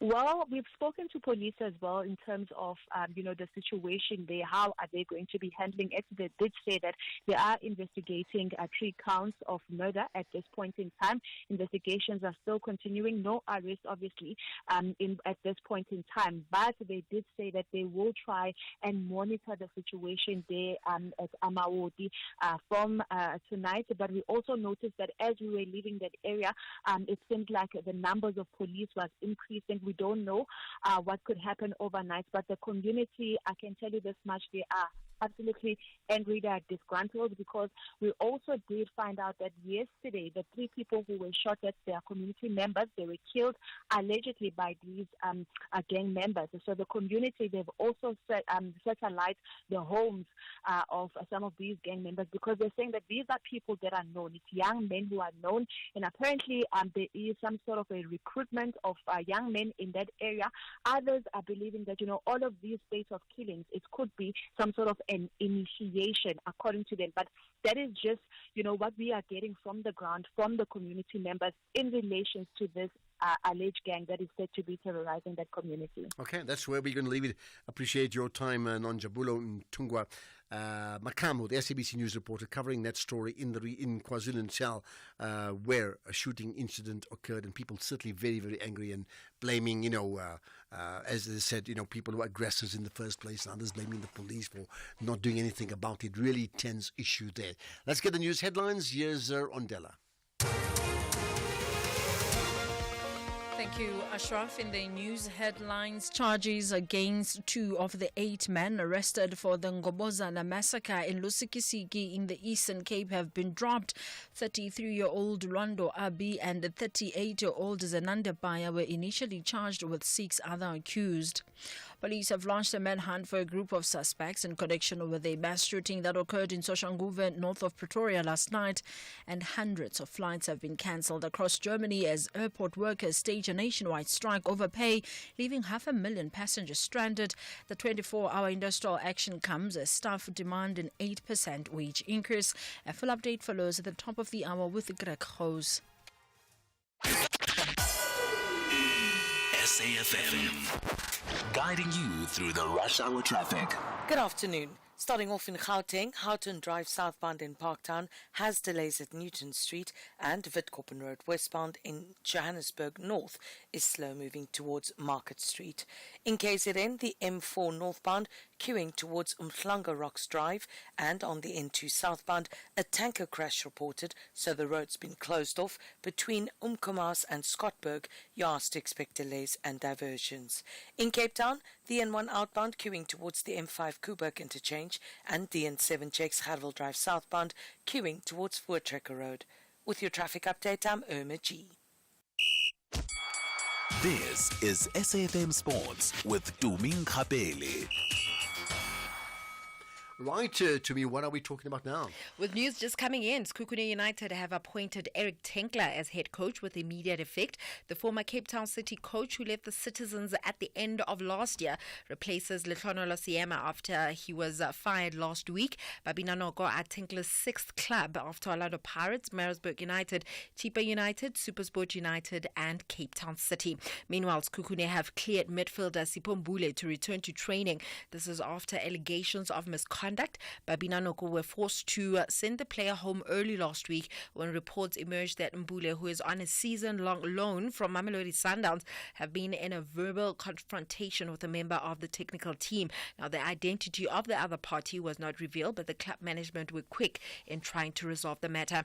In the meantime, Stellenbosch FC will be hoping to put getting knocked out of the Nedbank Cup behind them when they go up against Orlando Pirates in the Betway Premiership at the Athlone Stadium tomorrow evening. Placed third in the league standing, Steve Barker's side will be hoping to close the gap between themselves and second place Pirates to 5 points with a win. As for the Buccaneers, the Soweto team are currently flying high after winning 2 games in a row following a shock 2-0 defeat to Marumo Gallants. Elsewhere, Liverpool boss Arne Slot described Paris Saint-Germain's visit as the second of 3 finals in a week, but has warned much more is needed from the Premier League leaders to progress to the Champions League quarterfinals. The Reds beat PSG 1-0 last week. However, Slot is taking nothing for granted based on what he saw from PSG, and obviously they play that second leg tomorrow. In rugby, Dual International Rights Mkari will join the Springbok women training squad at the Stellenbosch Academy of Sport this week for their 4th alignment camp of the year. Mkari just made a successful return to international rugby through the Springbok Women's Sevens team at the World Rugby HSBC Sevens Challenger Tournament. Mkari represented a country at the previous Rugby World Cup in New Zealand back in 2022 and played the last of her 13 test matches in the 33-7 win over Samoa in WXV2 in Cape Town in October 2023. Then finally in swimming, President of Swimming South Africa, Alan Fritz, says that he's quite confident that some of the country's rising swimming stars could reach the podium at the 2028 and 2032 Olympic Games if they receive the necessary funding and support to adequately prepare them in the coming years. Fritz has expressed optimism about South Africa's potential to secure several medals at the 2028 Games in the United States while keeping a keen focus on the 2032 Games in Australia. If you plan like we are planning, we are now planning for 2032 and 2036. So for 2028 Los Angeles, our hopefuls are most probably Matt Sates. Matt Sates is training in Europe these days. His mom told me the other night he's shaken off the issues that he had. And he's definitely a medal contender. I think people. Peter is a medal contender. Rebecca is a medal contender. And about 2 of the other girls, Kaylin Corbett is a medal contender. But they can only produce those, they can only transfer those contention or being contended into hard silverware with the backing of Swimming South Africa and the investment from our country. So we're hoping that for 2032, for 2028, we should not be more shy than what we were in Paris. In Paris. Well, on that note, it is a wrap from my side for now. So let me ask you this. I think it was Eric, right? I hope I got it right, Eric from KZN, who then, based upon your most valuable player of the week, yeah. It's the week or the weekend? What's weekend, it? Weekend, right. So Saturday, Sunday, Friday night maybe. where you chose A.B. de Villiers, this basically retired cricketer, right? Yeah. And he said no, he would go for Sharma. That's Rohit Sharma, right? Yeah. Who scored 70 odd to help India beat New Zealand in the Champions Trophy final. So I said, I don't know what the rules are. You better tell me, first of all, can it be anybody? It can be anybody. It's Any just- nationality? I mean, this is just sports people. Yeah, regardless who it is. I think for me, I just chose for the month of March to start off with South Africans specifically. But yeah, I think he is right. I watched that match between New Zealand and India, and it was close. So For me, I was like, I don't want India to win. But they did. I mean, India won by 4 wickets with 6 balls left. Yeah, That's how tight it was. But so that means, to go back to the point, if you had to, let's put it this way, the Legends game, let's put the perspective. Okay. It's friendly competition. Yes, of course. I mean, let's Of get course. that right. But you so can't if you give it, now he's Superman, right? Yeah. But if that's friendly competition, then that's one. But then allows you 2 votes now. Okay. So now you have one for a proper game. So who would you choose for the proper, not so Listen. friendly, legends that are retired? In all honesty, I literally was like, okay, we can't ignore this India winning the Champions Trophy and how well they played. But for me, I did not want to go that route. Okay. Well, it's your choice. I could argue with you. I could report it to the press ombudsman, but I don't have that right. So I'll leave it to you, because this one here, you are choosing by decree, and it's your choice. But So listen, we'll deal with that. with you saying me having to choose someone that was playing this past weekend, there's a player by the name of Boitumelo Rabale. She's a football player, plays for Mamelodi Sundowns ladies. She just scored 2 goals in the first game. She is amazing. If you don't know that lady, just look her up. We'll look it up. Boitumelo Rabale. Absolutely. And by the way, just to end with, I had a great chat with Fran Hilton Smith on Friday. She's like the founder, the pioneer of women's football in the country. Listen to that podcast. Just go safm.co.za on the website. The National Pulse, you'll find that podcast and everything else we do on the show. Right, more sport from Tumi, the judge, on her own, unilaterally, in an hour's time.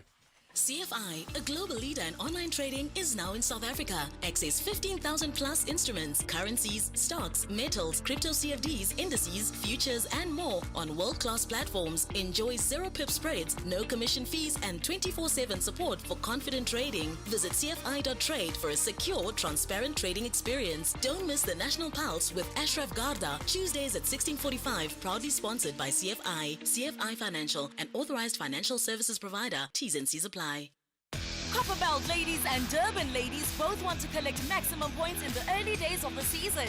Who will dominate this 90 minutes? Limpopo or KZN? This is the Hollywood Bet Super League. Catch Mzansi Queens of the beautiful game. Copperbelt ladies versus Durban ladies on Saturday 15 March at 11:30 a.m. Live on SABC Sport on DTT Channel 4. Also available at your fingertips on SABC Plus. Proudly brought to you by SABC Sport. For the love of the game. S3 and Lorna Maseko are adding flavor to your Wednesday evenings. Lorna invites you on a journey of discovering new ways of transforming South African pantry staples into delectable and budget-friendly meals.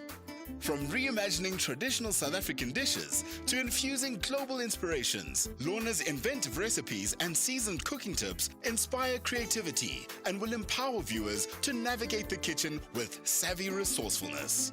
Tune into Lorna's Pantry, Wednesdays at 6 p.m. only on S3. Open up.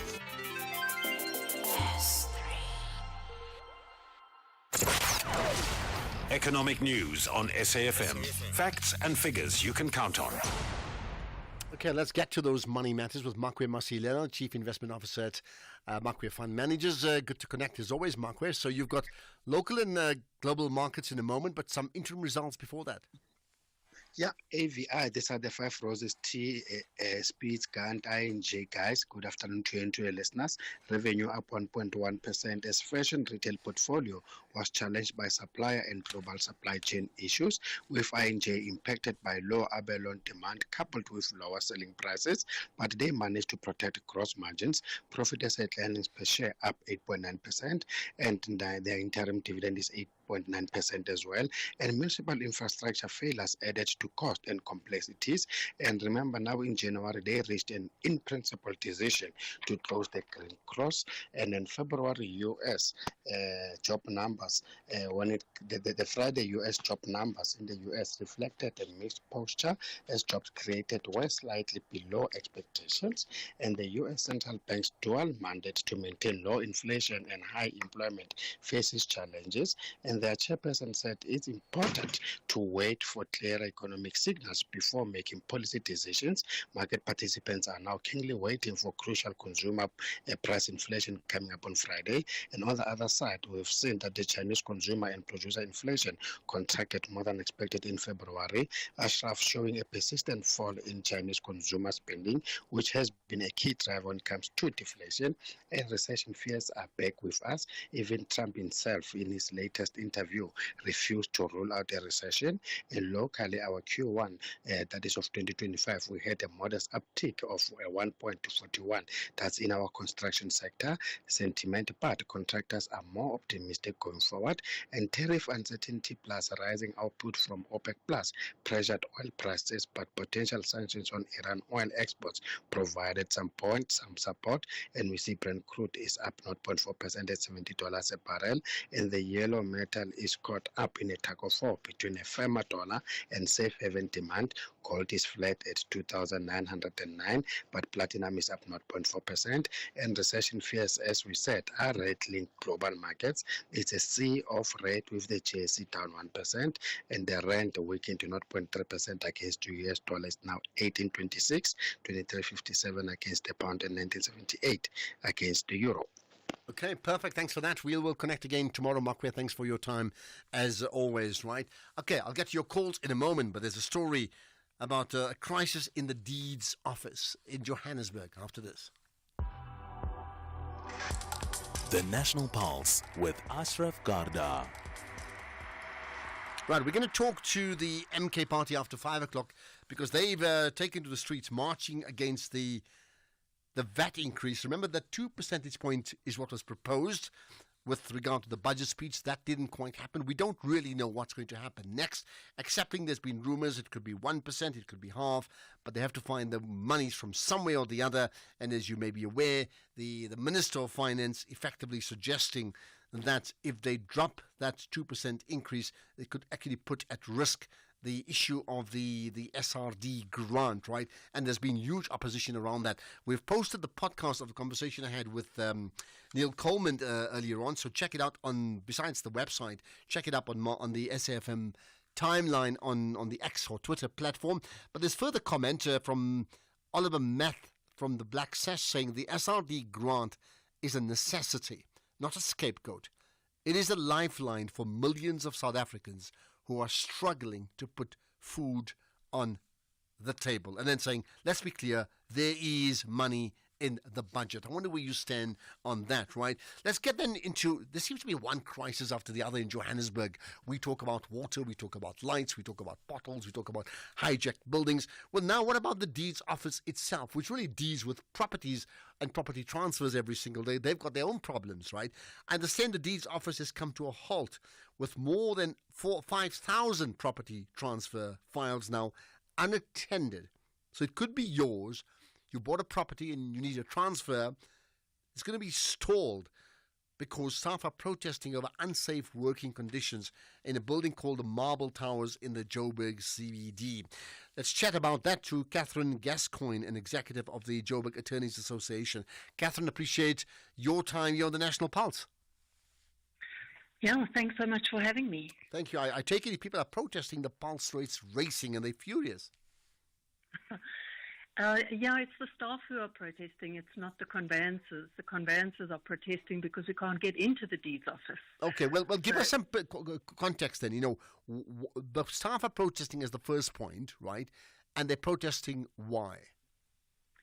So you need to understand the building. The Joburg Deeds Office is on the 26th floor of the Marble Towers, and it's accessed through a lift, which has been relatively unsafe, to put it in some sort of politically correct way. it's not in a good condition. People have got stuck inside it. There are fire risks with regard to that lift, as well as a lack of security in the bottom end of the building. It's not ideal, and the lease has in fact expired. It came to an end at the end of January. But there is no provision in place for the deeds office to move yet, because the new deeds office is only going to be ready in September 2026. So another year and a half, yeah? Another year and a half. So currently, well, for the last 8 days, we've not been able to lodge because the staff have called a grievance, and rightly so. The building is not up to scratch, and not only are they life and limb at risk, but certainly the conveyancers and anybody else using that building at risk. Okay, and understandably so, and you say you're supportive of that, right? But at the same time, the legal fraternity like yourself are what? You're protesting the right to actually get on with your work. Well, our work affects a lot more than just us. It affects the banks, the estate agents, the general public. It has an enormous economic backlog if you stop it. And this stopped over month end, over financial year end at the end of February. So there was quite a significant impact. So while we are supportive of the staff's issue, and we have been raising the issues regarding this building for a very long time, the problem is that there are no contingency plans in place, and this could happen again tomorrow. They could decide to shut that building down because it's a problem, and then we will be unable to register anything further. Okay. So to understand it, at this point in time, the staff that are protesting, are they continuing their protest, right? So you don't have access to the building, is that correct? No, we do. We do. Okay. So the deeds office was never formally closed. The staff just refused to access the 26th floor. So for a while we were using the ground floor, which was certainly couldn't cope with the number of staff as well as conveyancers. And on Thursday night, we were advised that we could lodge on Friday. So having had an 8-day wait, we lodged about 2,500 deeds. And today we were allowed to lodge again. 1,900 odd deeds were lodged. So the backlog, you can see how big it is. They probably usually lodge about 600 a day. So that's quite a substantial backlog. The fact that not all the staff are back at their desks at this stage means that there's going to be a delay going forward in examining these deeds and getting the registration. So this backlog and is how much of a delay? I mean, often when we talk about property transfers, the rule of thumb is like it takes 3 months or so, right? How long will this extend to? No, once you've got into the deeds office, you're probably looking at 6 to 8 days. Okay, that's from the deeds office. Of course, I'm talking of 3 months from, when people initially sign up an actual offer to purchase or sign that offer to purchase. Okay, so you're saying it takes about a week, right? It's about 6 to 8 days. Now we're not sure. The deeds officers certainly have been very accommodating in identifying transactions where rates clearances expire, where occupation issues are necessary in order to get people in and out due to contractual obligations. So they are identifying the more urgent transactions and are assisting in putting those forward. But the backlog, it's going to have a knock-on effect. What was 6 to 8 days is probably going to turn into 3 weeks now, I would imagine. And let's go back to the root of the problem. I mean, besides the lifts being sorted out, if you're moving only in a year and a half's time, something needed to be happening a long time ago. Either an extension, because you said you're out of lease already anyway, right? I mean, who's in charge in telling us what's the plan next?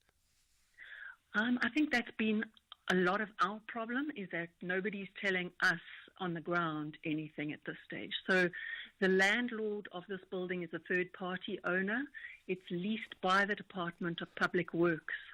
I think they were possibly hoping to stay in on a month-to-month basis until the new deeds office is ready. But at this stage, we don't know. Okay. And That's the problem. We don't know. I'm thinking many other people who have a clean building in Joburg are saying, come over to us, we'll house you immediately. Don't answer that. That's just someone fishing who's entrepreneurial. Anyway, right, appreciate your time, Catherine Gascoigne, Executive of the Joburg Attorneys Association. There you are. Lift, unsafe, not working properly. There's health issues and people effectively refusing to go upstairs to the 26th floor. Andile, the CEO of a multinational corporation, is driving home with his daughter. Dad, why is the tooth fairy so stingy? Stingy? Well, she makes sure everyone gets something. Does everyone at your company get something? Yes, they're covered by Old Mutual Corporate's employee benefits. Even Abdul. Of course, he gets retirement benefits. And Sisampo on that big machine. She gets group risk cover if that big machine hurts her. Wow, that's amazing, Dad. Visit oldmutual.co.za/employee benefits and go from questions to solutions for your employees with Old Mutual Corporate. Old Mutual Life Assurance Company SA Limited is a licensed FSP and life insurer. T's and C's apply.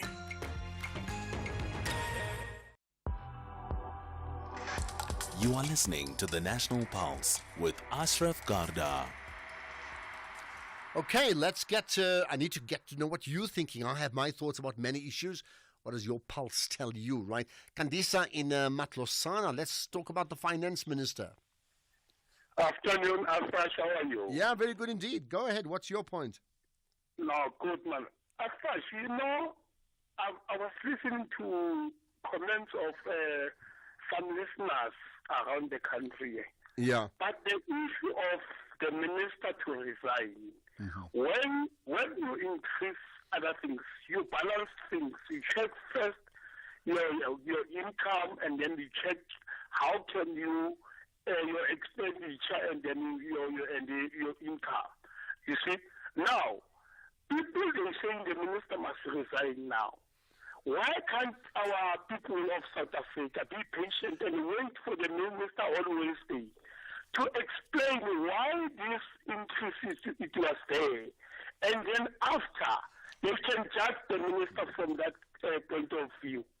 You see, it cannot be correct always when somebody who, especially blacks, we blacks, we say somebody must resign, even things that they are not the same the way we understand.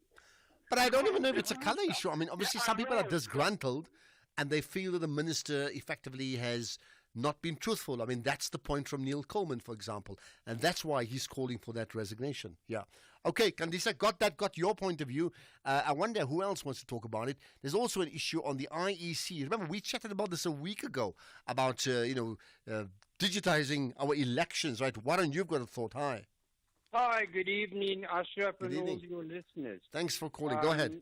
This 3-day conference, yeah. I've gone and looked up the voting patterns in America, the voting patterns in Australia, and people should look up the voting patterns. But let's talk about Germany quickly, if I may. Go ahead. Germany had an electronic system. They dropped it because it didn't work. How could it work? And I don't think it's going to do in our country. Really, the logistics, the only people who could possibly make a lot of money out of this are the people who have come up with programs for this. And that, of course, the IEC, boom, the voters. But I mean, they may save a lot of money on printing. Think about that. No. Those ballot sheets. Printing is the smallest detail. You've got a lot of independents. How many are they pulling away from normal political parties? Let's say there are 7 normal political parties. Provincial. Forget about the national, provincial. Okay? There may be a few more. How many voters are the independents going to pull away from the provincial people? Because this is where the independents go. A few may land up in... but that's another issue. I mean, the basic part, you're saying that a digital voting, online voting system is not going to work, according to you, because there's examples of it not working in Germany, right, Warren? Yeah. It could be open to corruption, but it's open to exploitation possibly, but mainly the cost. Because somebody is going to make a lot of money in convincing the IEC, and then when it doesn't work in a few years' time, I'm 81. Maybe in 10 years' time, we're Okay. going to scrap it. All right, let's see what happens, Warren. I'll tell you what, I mean, the IEC, I can't bet for them, and I mean BAT, right? But, I mean, there's nothing to suggest that there's anything corrupt in terms of how they're dealing with this issue. These are people who I think, by and large, our elections have been free and fair right through every election. And I know this is a tender issue that we're talking about. I can't think that the motivation may be, well, you know what, let's make sure that somebody gets money. I don't think that can be the case at all, right? Khotso in Midrand, go for it. Afternoon, how are you? Yeah, haven't chatted in a while. I've been making notes, Khotso. Go for it. Yeah, look. Let me also concur with the previous speaker. Okay. Say, for the IEC, there are real issues which they are supposed to deal with now. They're just punching above their weight. This issue of online voting is highly complex. South Africa is still far, and in South Africa it's far-fetched. It's still a dream. Number one, IEC is supposed to deal with the previous irregularities, what happened, because there were a lot of people who voted, but it doesn't tally on the ground. That's why you see the MK party is at court as we are speaking. Yeah, I know that. But are you suggesting that the IEC must not keep with the times, they mustn't be proactive at all, and then they find themselves like 20 years behind the rest? Are you suggesting that's what they must do? Yeah, no. IEC is just too excited on something which they know. They don't fit into, because what's happening, they want to talk about a model of Venezuela. A model of Venezuela is highly, because it's not online. A human goes there, the fingerprint. That is why in Venezuela you won't rig the election. There's nothing which you can, they will try here. Okay, Khotso, got that? I got your point. This move of Microsoft won't work. Yeah. Won't work either. Okay, Khotso, got your point. We're going to move on because I need to get some other callers in, and there's the issue of the VAT and the budget speech on Wednesday comes up again. Good day, Ashraf. Yeah, what I don't understand is that if the minister says if they don't increase that 2% VAT, the grant is going to stop. You are increasing the VAT to who? That's my first question. The same person that you want to help, that's the same person you are increasing the VAT. So where does it help us? Because now they want to take from the poor so that they can keep on looting the money. They must first go and find the money that have been looted with other ministers in corruption system. Then they can bring it back into their accounts. And also that issue for the taxi. Let's start from there. And they must also cut their budget for the ministers. It's too much. Okay, got that. I'll tell you what, some people are WhatsApping WhatsApps of 1 minute, 50 seconds, 60 seconds. We can't play them. They need to be like 30 seconds, really, because it makes it very difficult packing in a whole series of WhatsApps. Please oblige. Ashraf, Mukojo Mona from Blom. I don't understand when they say they want to cancel the SRD or increase the VAT. I'm unemployed. I don't have income. But every month for the past 8 or 10 months, I've been declining.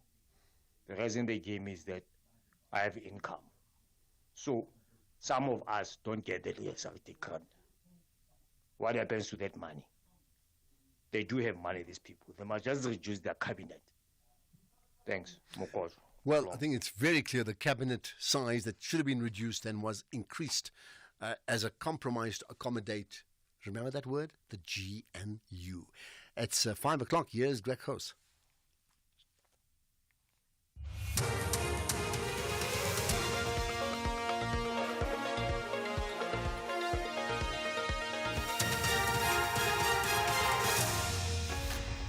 Thank you, Ashraf. In this news update, case dropped against some Lusikisiki murder accused and hundreds of flights cancelled in Germany. Good day to you. Charges against 2 of the 8 men arrested for the Lusikisiki massacre in the Eastern Cape have been dropped. They were initially charged with 6 other accused. The remaining 6 are facing charges including conspiracy to commit murder and kidnapping, among other charges. The NPA's Utkulachad. The case against 6 men accused of killing 18 people in Lusikisiki last year has now been transferred to the Mthatha High Court after investigations have been completed and the copy of indictment served to the accused persons. It is the completion of these investigations that has necessitated that charges against 2 of them be withdrawn. The matter will now be back in court on 14 April for case management. Police have launched a manhunt for a group of suspects in connection with a mass shooting in Soshanguve, north of Pretoria. Police spokesperson Dimukatsa Nebahului says 2 people died and 5 others were wounded after an unknown number of suspects entered a tavern and opened fire on patrons. Colonel Dimukatsa Nebahului, SAPS, Gauteng. The police are investigating a case of murder, attempted murder and car hijacking following a shooting incident that happened at a local tavern in Soshanguve on the 9th of March 2025. It is reported that unknown number of suspects entered the tavern and started shooting randomly at the patrons before fleeing the scene using a nearby vehicle which was left idling by the owner when he ran for cover. The motive of the shooting is unknown at this stage and police investigations continue. The Health Ombuds found that allegations by broadcaster Thomas Holmes against his treatment at Johannesburg's Helen Joseph Hospital are unsubstantiated. This after a video surfaced last year of him making allegations of bad treatment at the hospital, including by medical staff. Health Ombudsman Tauli Mokwena. Allegation number 4 is that Mr. Holmes says that he was not attended by any doctor for 48 hours while in the ward. What we did find was that Mr. Holmes was examined daily for a total of 23 times by different doctors during admission to the ward. The MK parties propose that government must introduce a wealth tax, increase corporate taxes and close tax loopholes instead of increasing VAT.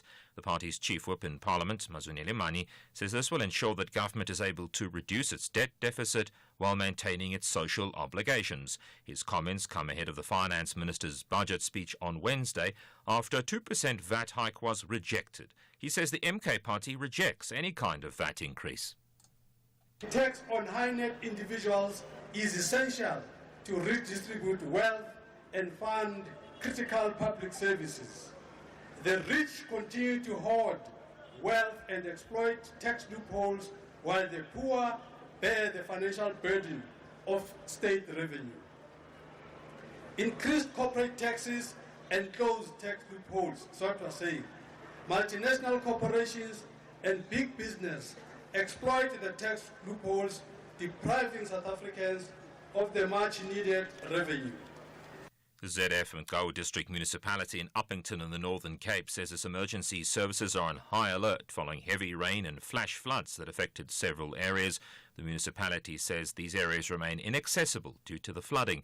Municipal spokesperson Martha Clark. The N14 between Build Zone and Gamers Hospital remains closed by SANRAL due to safety risks, with cleanup operations currently underway. Motorists are advised to use the designated detour until the road is deemed safe for travel. We can confirm that no injuries or fatalities have been reported. The Keigerib municipality is actively working to restore road access by scraping affected routes. The ZF Mgao District Municipality is providing support, particularly in matters of evacuation, rapid response, and medical emergencies should these arise. Finally, hundreds of flights have been cancelled across Germany as airport workers stage a nationwide strike over pay, leaving 500,000 passengers stranded. The 24-hour industrial action comes as staff demand an 8% wage hike. The top story: charges against 2 of the 8 men arrested for the Lusikisiki massacre in the Eastern Cape have been dropped. That's SAFM News. I'm Greg Hoos. In your sports this hour, Kukuni United appoint Tinkler as head coach. Benin named squad to face Zimbabwe and Bafana. And Cricket South Africa come down hard on the Warriors for transformation breach. More details at 5:30. SAFM, guiding you through the rush hour traffic. Good afternoon. Starting off in Gauteng, the N1 southbound has a crash near the N17 Soweto exit. Santon Drive westbound has a crash before Winnie Mandela Drive. In Germiston, the N3 southbound queuing towards Geldnys interchange, and the N12 eastbound slow moving towards Craft Road exit.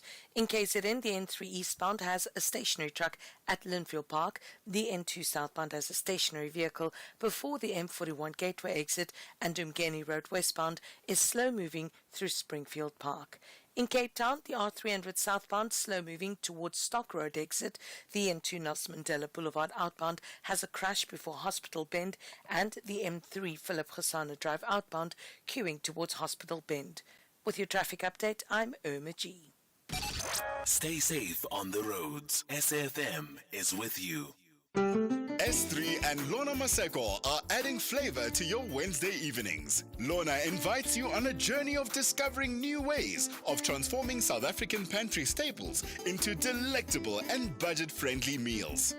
From reimagining traditional South African dishes to infusing global inspirations, Lorna's inventive recipes and seasoned cooking tips inspire creativity and will empower viewers to navigate the kitchen with savvy resourcefulness. Tune into Lorna's Pantry, Wednesdays at 6 p.m. only on S3. Open up. S3.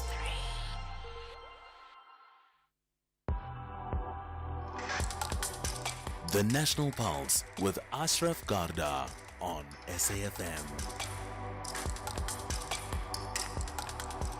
You're listening to the National Pulse, weekdays 3 to 6 p.m.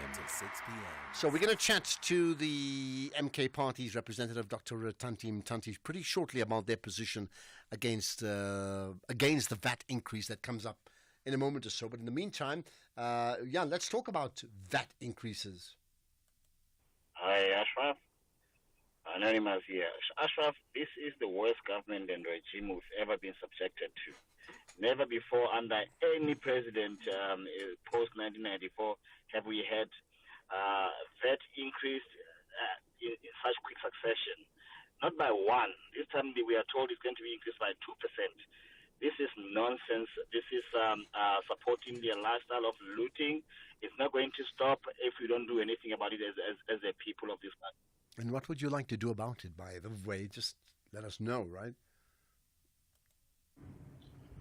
Good afternoon, Ashraf. I'm going to suggest something based on the current statistics. 3,581, according to the population of this country, children are born or babies are born daily in South Africa. And this is against what we experience of poverty and money is not there in the country. But basically people who are giving birth to many babies or children are people who are poor, who are depending on the state for funding. Now, why can't the current government then come with a policy that's nobody should have more than 2 babies which are depending on states? Okay, I wonder. Let me not even comment about it because I'll leave it to others. You saying if they have more than 2 children, just 2 of them can get some sort of a subsidy, but beyond that, no. Right, comment. Hi, Ashraf and South Africans. Eddie from Ordinal Stress. You know, people who are calling for the Minister of Electricity to resign, they are really like graves. You know, graves, they don't get satisfied. The minister is doing whatever he can to make sure that the lights are on.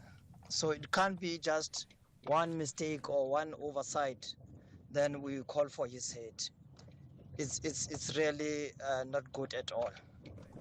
And on voting, I agree. Let's go digital if that safety measures are there. Thank you very much. I think that key point, if the safety measures are there. But it's interesting how many people just rule it out completely. Like, it doesn't mean if it doesn't work in one country, it can't work in another, isn't it? You have to use advanced technologies around that. Okay, let's now talk about, so the budget speech that didn't happen a few weeks ago is going to happen this week. We think it's going to happen. We expect it to happen. We expect that budget to be tabled and accepted. Am I right?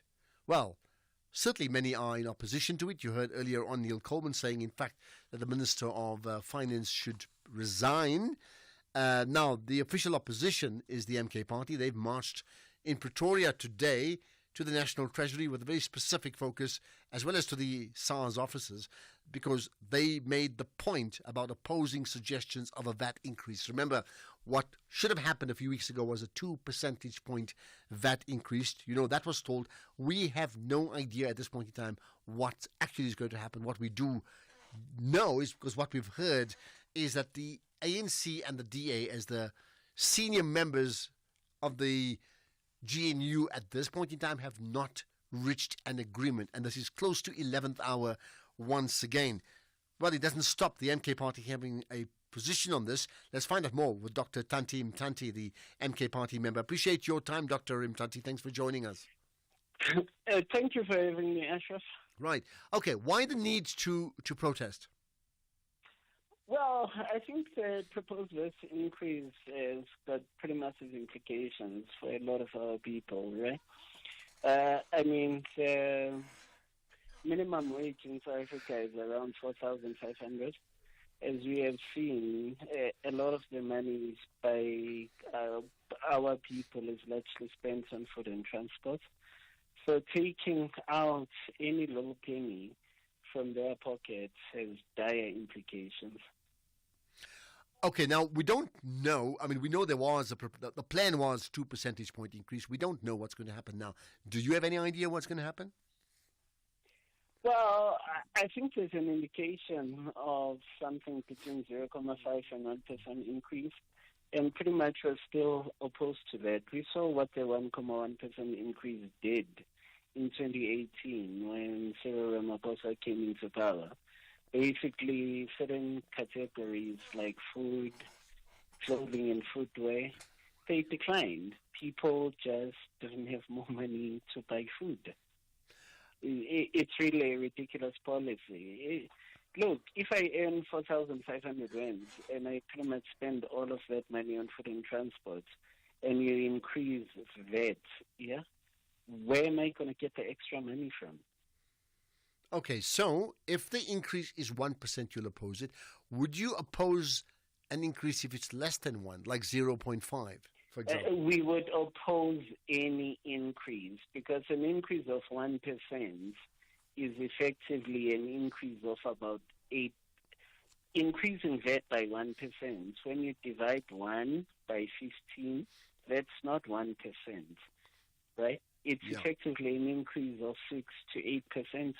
Yeah, it's 1 percentage point. Yeah, I mean, that point taken. 1 percentage point, but as a proportion of my income, you're taking another 6-7%. And like I'm saying, a lot of our people are barely battling to put food on the table. Okay, now we know. So let's say no, you oppose that. Now we know the government are doing so because they need the money. They've been very upfront about it. They need the money. There's just not enough money, right? So, at the meantime, all right, but hold, you can answer in the meantime, every department we speak to, they are short of money, departments, to carry on important work around service delivery. They need to find the money from somewhere. So, you have an idea where the money should come from? Well, number one, our view is that they don't need the money. Most of those public servants are cadres who are deployed and feeling incompetent. And with the budgets they have, they're either stealing them or misusing them. That's one. Number two, it's not the only way to raise revenue. Growth the economy. South Africa should be focusing on economic growth. They've been needing money for the last 7 years, increasing taxes, cutting spending, right? But at the same time, increasing debt. What have they done with it? South Africa looks like a failed state. Roads are dysfunctional. National departments are dysfunctional. The cities can barely function. SOEs are virtually all bankrupt. What are they doing with the money? Okay, now if we hear what you're saying, I think many will nod their head in reluctant approval about what you're saying about many things being dysfunctional. The issues of like cutting out the fat, I think it makes sense. Increased growth makes sense. Cutting out the corruption makes sense. But none of that will see the effects of it immediately. Yet government, in terms of their expenditure for the fiscus, they would need a commitment immediately so they can plan for now, because that, as you know, that money then gets distributed or allocated to various departments. So what may happen a year down the line, a plan for growth is a promissory note. It's not a fact, right? What should they do immediately? Well, it is fact. One of the facts in economics is that if you've got an expansionary budget, the economy increases and your tax take in turn increases. Like, why is that not fact? No, but when you say expansionary budget, just explain that. What I'm saying is if you increase public spending and you allocate it in the right way to growth-enhancing areas, number one, invest in education. Number two, invest in R&D. Number three, invest in infrastructure. that will translate to immediate growth and employment creation. Okay. It won't take until tomorrow, and it will increase the tax take. All right, just so that we understand you, when you say, what is immediate for you? Is it like 1 day, 1 month, 6 I'm months? saying in the next fiscal year. If you increase spending in investment this year, in infrastructure investment this year, right, the economy will grow this year. Higher revenue will come this year. Okay, how? So that's a fact. If you cut spending brutally, you increase taxes. The impact will be this year. We'll be back in the same place next year. They'll be telling us they don't have money. They don't have money because people don't have money to pay the tax. Okay, point taken. How do we increase growth? I mean, that comes up every single year. Be it the president or the finance minister talks about growth, and as we know, we've had declined growth, a very, very low GDP over the last decade or so. It's not like it's a switch on to say we're actually going to grow the economy, notwithstanding the fact. And I hear you. It is a switch on. Why would it be a simple switch on? If it was that simple, why wouldn't they do it? Because it's simple. What these guys have been doing is cutting investment, cutting public investment. If you cut investment, you can't create jobs. And if you cut investments, you can't grow the economy. It's that simple. If you invest today, growth will happen tomorrow. Okay. You can't grow without investing. We all agree on that, right? And, there's been minimal investment. That's why we've had such high unemployment, minimal growth for a long, long time. Something dramatic does need to happen. Public infrastructure, it's a combination of both. Investment, you are not investing, you're currently investing. The little you are investing, you're incompetent to execute the projects. Where you can execute the projects and you approve them, you steal the money. Okay, let's move on to another thing very quickly. The issue of corporate tax is something that the MK Party has a position on. Tell me about that. Well, corporate tax, if you look at the tax burden, it's basically shifted over the last 30 years from corporates largely to individuals, right? The taxes that have grown is your personal income tax, and it's your VAT, and it's your sin taxes, right? Corporates have been paying less and less tax. That needs to be rebalanced. You can't put pressure purely on individuals and put pressure purely on really poor people, largely through sin taxes and through VAT, yeah? And corporates do not pay their fair share. Okay. Their proportion of the tax take has really declined. What would be an equitable balance then? Keeping in mind, you also want to ensure that businesses that are in business, corporates, find that it's attractive to be in business. One of the first things we've got to look at very closely are tax expenditures. Why are we still giving tax breaks for mining? We've been mining in this country for the last 100 years plus. It's not a new activity. There are lots of tax expenditures, right? Number two, for example, in South Africa, you've got a tax deduction for your second property, not for your primary property, for your second property. Mm-hmm. Why do we have that, right? Number three, you don't tax dividends and capital gains tax is the same as income tax. So if I'm wealthy and my income mainly comes from the dividends I get from my investments, or it comes from capital gains I get from my investments, I pay a far lower proportion of my tax than somebody who gets the money through a salary. Okay. Lastly, a point taken. Lastly, are you at all, impressed or convinced enough by the ANC position, as we heard a week or two ago, to ensure that we have a pro-poor budget? Just a quick answer to that. The ANC argues pro-poor. Yet the people they mainly mess up and stuff up are the poor. The poor will disproportionately pay a far higher share of their income on VAT. When they cut or they steal public money allocated for public services and infrastructure, who depends more on public services and infrastructure? They argue they care about the poor. Look at the condition of the so-called people they care about. They're destitute. They have nowhere to sleep. They're hungry. They have no jobs. How? just explain to me how, especially in the last 7 or 8 years, have they shown that they care about the poor? Well, thank goodness I don't need to explain it. Let them explain it on their behalf. Dr. Tanti Mtanti, the MK Party member, at this point in time, not happy with any increase in VAT, any percentage whatsoever. Let's get your thoughts on that. This is the National Pulse. Fizzy drinks and fruit juices can make our children sick.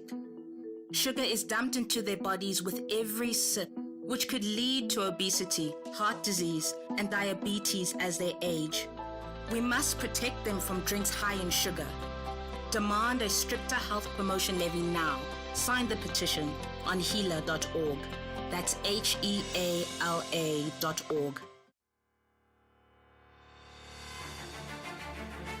This Human Rights Month, SAFM is deepening a culture of social justice and human rights. It's a time to reflect, engage, and take action for a more just society. From thought-provoking discussions to powerful stories, SAFM is leading the conversations that move us. Because your voice matters, your rights matter, and together we shape a better future. SAFM, leading the conversations that move us. Ashraf Garda on SAFM. Right, I tell you what, anything you want to pick up regarding that conversation I had with the MK Party? Some of you have heard Neil Coleman from the IEJ speaking in his personal capacity, opposing any VAT increases. We've had others saying the same thing. We've now got the MK Party also. At this point in time, it appears, based upon information we've received, that in fact between the ANC and the DA at this point in time, they don't have a deal. Now that should be worrisome. We've got a couple of days to go before the budget speech. Something has to happen, and happen very, very soon. And the outside of the GNU, you have other parties who are like, no, we will oppose whatever happens here, right? So let's see what comes out of that, right? In the meantime, let's pick up another issue that is complex, we need to be talking about, right? Our team received an email from an ex-offender, right, who spent time in correctional services, and that offender asked us to get in touch with the Department of Correctional Services. So this offender is on parole, asked us to get in touch with the Department of Correctional Services. Why? To get clarity on how one actually qualifies for parole. Especially when it comes to those serving a life sentence. And the reason for that is the allegation or the assumption that it's far more arbitrary than you may think. So let's find out from the Department of Correctional Services spokesperson, that's Singabako Ngumalo. Appreciate your time. Thanks for joining us here on the National Pulse. Very good afternoon, and thank you for having us. Thank you. Now, you've heard the intro. So we've had a person out on parole who's contacted us because effectively, and their life sentences, some of them have been jailed for high-level crimes like rape, right? And apparently some of them are out and others are not out for the same crimes. Okay, your line was not so clear. But what I put that was that, yes, people do get sentenced for various offences. It's the type of a sentence that a person will have to serve. So others get a determined sentence, meaning a specific number of years, and others will be given a life sentence. And when the person is given a life sentence, once admitted into a correctional services facility, our act, which is the Correctional Services Act, then becomes active, which then determines for how long that person is supposed to be inside our facility, and when that person is then likely to be considered for parole placement. So those who feel they've been, unfairly treated, what do you tell them? Then the question becomes unfairly treated in what way? Because the reason you have the Act and policies and procedures is to make it a point that people get to be treated the same way, and that the Act is applied the same way, so that to avoid that situation where some may feel that they are being treated worse than others, or others are having a much easier system as compared to others. Hence, the person has to apply the same way to everyone who is incarcerated. Yeah, I mean the point is, there seems to be like a big public misconception about, as you said, some people. I mean, the the sentences are done by judges. I understand that part, right?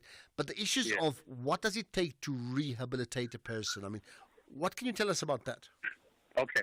How we do it is that when a person is given a sentence, is then admitted into a correctional facility, the first thing that we do is to assess a person. You have a team of specialists who have in total 21 days to assess that person, be it the physical health of that person, state of mind, and also the level of skill that he has, the level of education.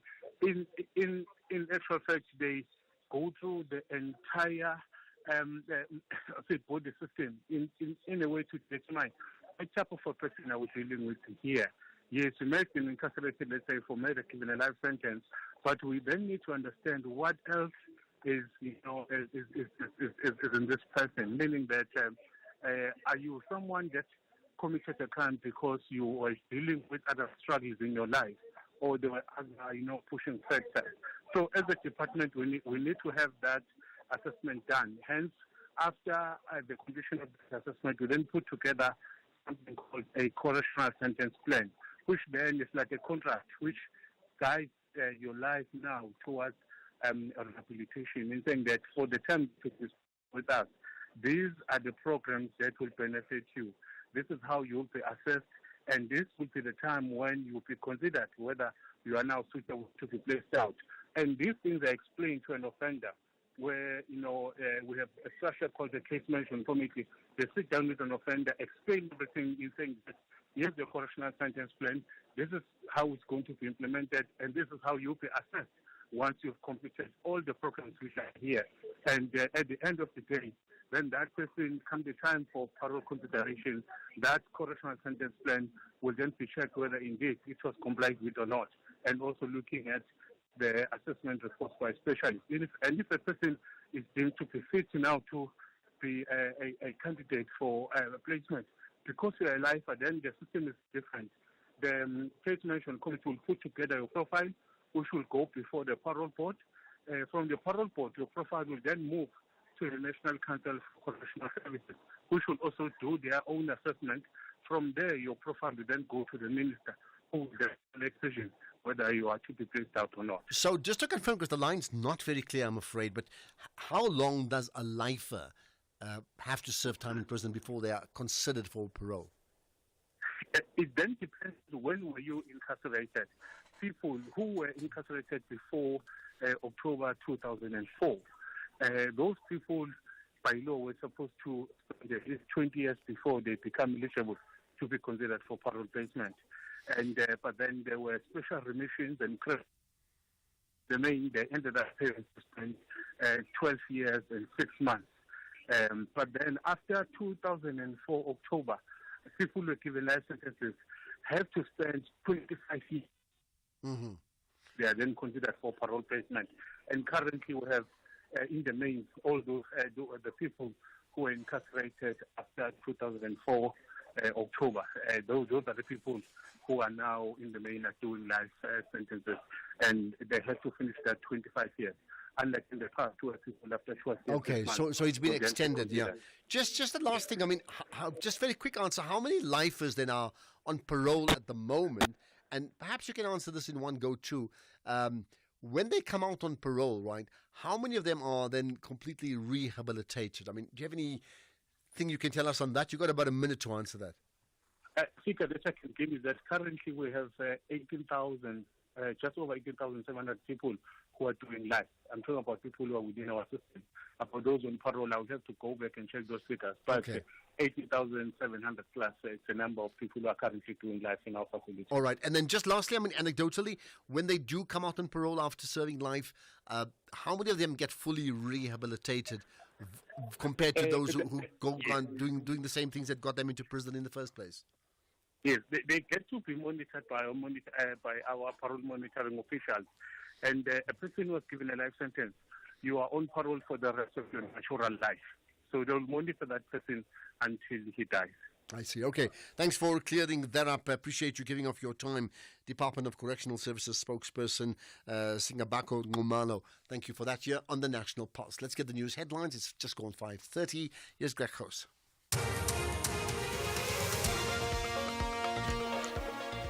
A quick look at the headlines at this half hour. The state of municipalities has been discussed at a meeting between the ANC's National Working Committee and the party's Free State Provincial Executive Committee. Charges against 2 of the 8 men arrested for the Lusikisiki massacre in the Eastern Cape have been dropped, and a major rescue operation is underway off the east coast of the UK after a US oil tanker and a Portuguese container ship collided. There's a full update at 6 o'clock. SAFM, guiding you through the rush hour traffic. Good afternoon. Starting off in Gauteng, the N1 southbound has a crash near the N17 Soweto exit. The N1 northbound in Midrand, a crash reported after Olifantsfontein Road. In Pretoria, Daspoort Tunnel northbound, queuing at the tunnel, and the N1 has a crash reported between the N4 Witbank Highway and the Stormfall Road exit, queuing traffic on both ways. In KZN on the N2 southbound, a tanker crash reported. The road's been closed off between Umkomaas and Scottburg, so you're asked to expect delays and diversions. The M7 is queuing at Recreation Road, the N3 eastbound queuing towards Spaghetti Junction, and the N3 southbound has a truck crash recovery underway on Van Rynens Pass, so expect delays. In Cape Town, the M7 Jakes Havel Drive southbound queuing towards the R300 highway. The R300 southbound is slow moving towards Stock Road exit. The N1 outbound has a stationary vehicle after Durban Road exit, and Francie van Zyl Drive northbound is queuing near Tygerberg Hospital. With your traffic update, I'm Irma G. This is SAFM Sports with Tuming Kapele. Right, so Minister of Sport, let's talk football.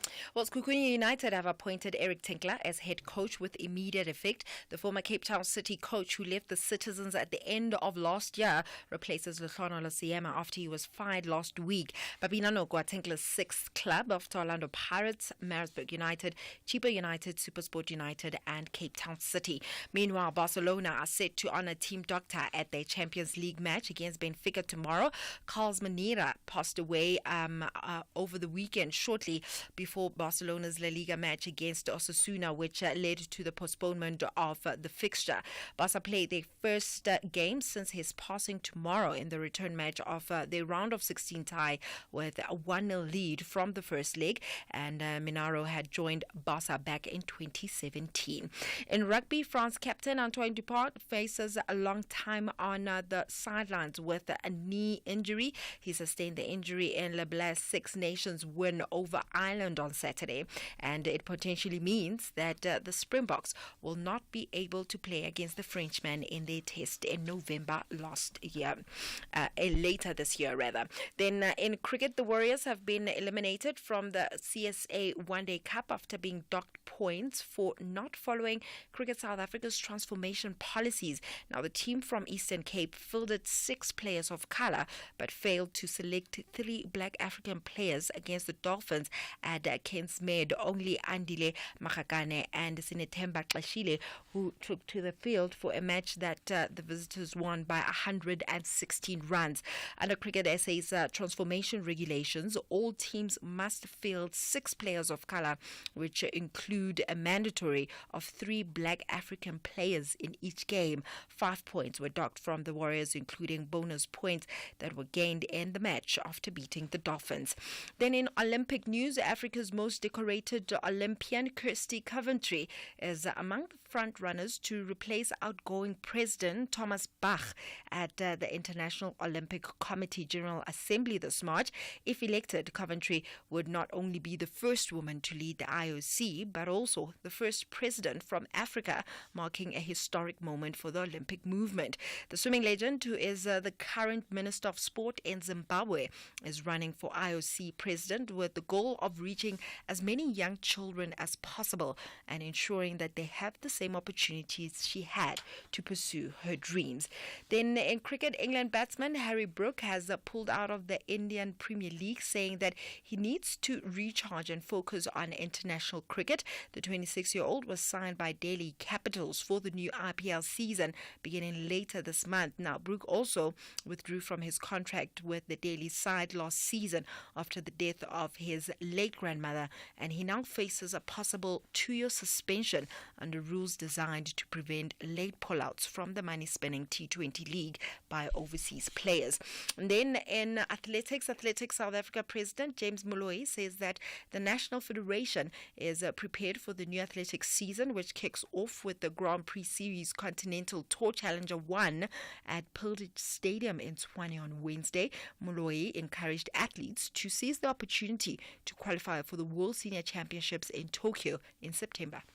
Yeah, from our side, we are ready as Athletics South Africa. As you know very well that we started with we end up with the Big Bang, but now we started with the Big Bang again. So as from next week, I'm urging everybody that wants to join us at the Pildies to come and join, and even supporters and fans to say this is a golden opportunity to come and see people like Walaza and then the relay teams guys that were there. They were going to be competing and all that.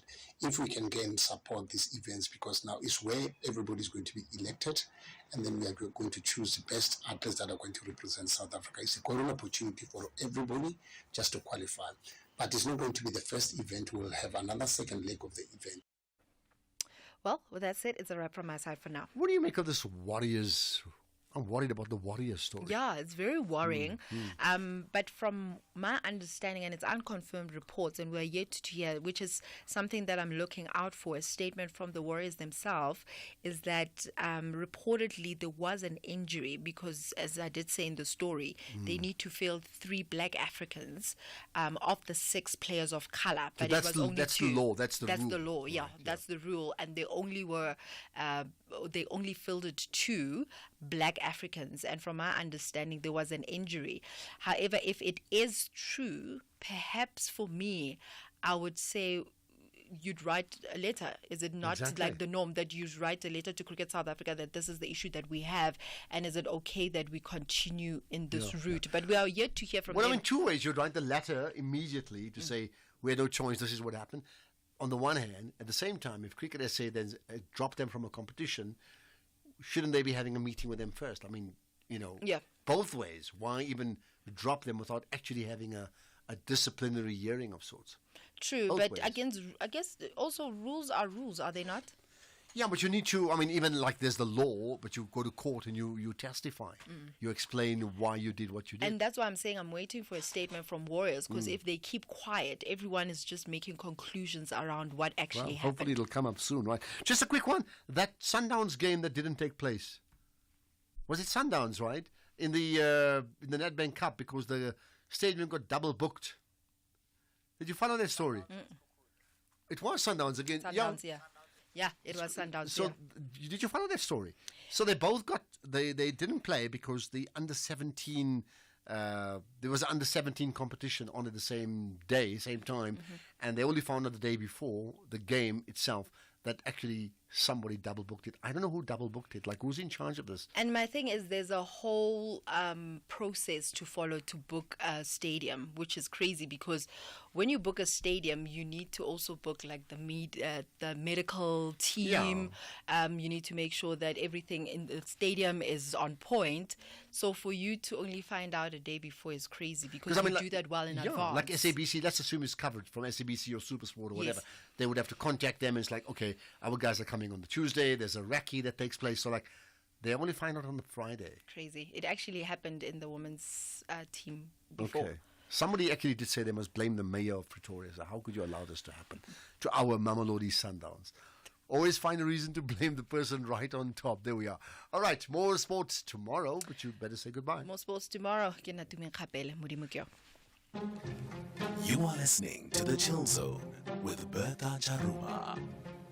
When it's a male who makes the money, we don't seem to have much of a problem. You know, as a wife, as a girlfriend, you kind of like go along. He gives you petty cash to do what you need to do. But when it is now the woman who makes money, and to try and give your partner pocket money, it almost feels as though we're breaking the rules. We all grew up with a certain understanding of what a man is. We all grew up with a certain understanding of what it is that makes a man a man. So here you are, the thing that you assert and say, this is what makes me a man. I pay the bills in this house. I do A, B, and C. All of a sudden, you can't do that. You are no longer that guy. Our relationship coach and author, Linda Yende. Bertha Charuma on SAFM. Economic news on SAFM. Facts and figures you can count on. Right, on Friday, Jimmy, I said that what's happening on your show today. I was wrong, clearly, but I can ask you that today in a moment. But first, what's moving markets? Good afternoon, Ashraf. Good afternoon to the listeners. Markets are reeling. I'm looking at my screens across all markets, and everything's in the red. There's absolutely no market that is in the green at the moment, with the exception of the ASX and the Nikkei in terms of Asian markets that were in the green. But the Rand is weaker against all of the majors, except, of course, the US dollar. The US dollar weakness is giving rise to a lot of volatility. There's some weakness on the Bitcoin side. There's some weakness on the gold side of it. There's just weakness in general. And if we look at equity markets, they're not doing any better, with the Nasdaq down about 3.5% at this point, and the S&P down about 2%. So markets not looking good, and we'll do a summary of that in a short while. But what's coming up on the show today is we're going to look at those market movements. We're going to try and see what's had our all-share down 1.4% on the day's trade, probably likely some of the sentiment that's been going around. And then we're also going to take a look at the latest tender announcement from Transnet. They've issued a new tender looking for a terminal operator for one of their ports in Durban. This is not the port that they previously issued a tender for that was out in a legal battle, but this is a new port. Now, I think this is aimed at agricultural exports. We're going to look at that. We're going to speak to the acting port manager at Transnet for the Port of Durban and see if we can get an understanding of what's happening there. Then we've got a conversation with the organization Undoing Tax Abuse. Outer Wayne Duvenage joins me on the show to take a look at their contributions towards the budget speech that is set to be happening on Wednesday. Of course, we know that we are still anticipating that we could see a VAT hike. We don't really know. We will find out on Wednesday, and obviously I'll be bringing you all of that information as we get it from National Treasury. But Outer is of the view that they have been able to find, or they can find, north of 500 billion rand, and that doesn't necessitate a VAT hike come Wednesday. So I thought we'd speak to them ahead of Wednesday and see where they're getting those numbers from. Then we've also got a conversation with Rainbow Chicken. They're giving us an update on how their first half of the year is going. Rainbow obviously unbundled recently from RCL Foods. This would be their maiden half-year reporting numbers that they would be putting out in the markets, and we will be looking at that with the Rainbow CEO, Martina Stander. We also have a conversation with our tech specialist, our resident tech specialist, around some of the latest tech innovations and the $10 billion commitment made by Honor to advance their AI. And then we're going to wrap up the show with a personal finance segment, and this time we're taking a look at the latest data from the team at Satrix that suggests that women are really investing more than they have been in a very long time. So we're going to speak to the CEO of Satrix around that and see if we can understand what's happening there. But before we get to that, as I said, I'll give you a quick roundup of what's been happening on the market side of things. The Rand 18 Rand 28 against the US dollar, about 1% stronger there. Against the euro, 19 Rand 79, about 2.5% weaker there. 23 Rand 50, 23 Rand 60-ish against the British pound. One Australian dollar is at 11 Rand and 52 cents. Anyone looking at Bitcoin, $80,000 a Bitcoin, or 1.472 million. Big drop in Bitcoin has been happening as a result of a weaker dollar, and the lowest that I'm seeing Bitcoin having reached today is around 1.45 million. So that's definitely something to keep an eye on, and we'll be looking at some of those driving factors around that. Some of the other movements as well. As I said, the gold price a little weaker, about 0.25% weaker, $2,905 an ounce. Brent crude below $70. Always makes me happy to say that. $69.90 a barrel. Platinum and palladium around $970 in the case of platinum, $950 in the case of palladium. Still below $1,000, so we're keeping an eye on those. But as I said, major moves are on the equity side of it. The all share down 1.4, the top 40 down 1.5, resources down 1.2, industrials down 1.9, financials down 1.1. No sector was in the green from a local perspective. If we look at international markets, all European markets were in the red. The major loser there being the DAX down 2%. I gave you the figures for the S&P and for the NASDAQ. And if we look at the Hang Seng, that was the major loser in Asian markets, down 1.8%. So I definitely have a lot to dissect and discuss when I come back a little later on. But for now, Ashraf, back to you. Okay, perfect. You have a great show, 6 to 7, the SAFM Market Update, hosted by Jimmy Moyaha. Then sport coming up with Michael Abramson, 7 to 8, and a whole lot more of the biggest issues on the day in more detail coming up throughout the evening. Oliver Dixon amongst them, who will take over at 10 o'clock. I certainly know that, right?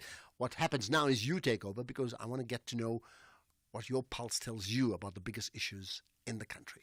S3 and Lona Maseko are adding flavor to your Wednesday evenings. Lona invites you on a journey of discovering new ways of transforming South African pantry staples into delectable and budget-friendly meals. From reimagining traditional South African dishes to infusing global inspirations, Lorna's inventive recipes and seasoned cooking tips inspire creativity and will empower viewers to navigate the kitchen with savvy resourcefulness. Tune into Lorna's Pantry, Wednesdays at 6 p.m. only on S3. Open up.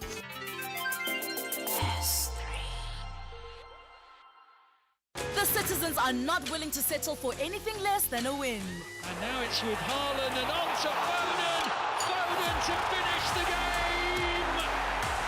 And he does. However, the Seagulls want to triple their efforts to collect valuable points against reigning champs. Lovely touch for Mitoma, and Mitoma could be away. Here it is. Mitoma one-on-one. Mitoma, delightful. This is the Premier League. Witness the superb contest, Manchester City FC versus Brighton and Hove Albion FC, on Saturday 15 March at 4:30 p.m. Live on S3. Also available at your fingertips on SABC Plus. Proudly brought to you by SABC Sport. For the love of the game. Whether it is a CCMA referral, problems with a mechanic, or unfair blacklisting, Clientele legal plans are affordable, and you receive up to 670,000 rands worth of legal services per year.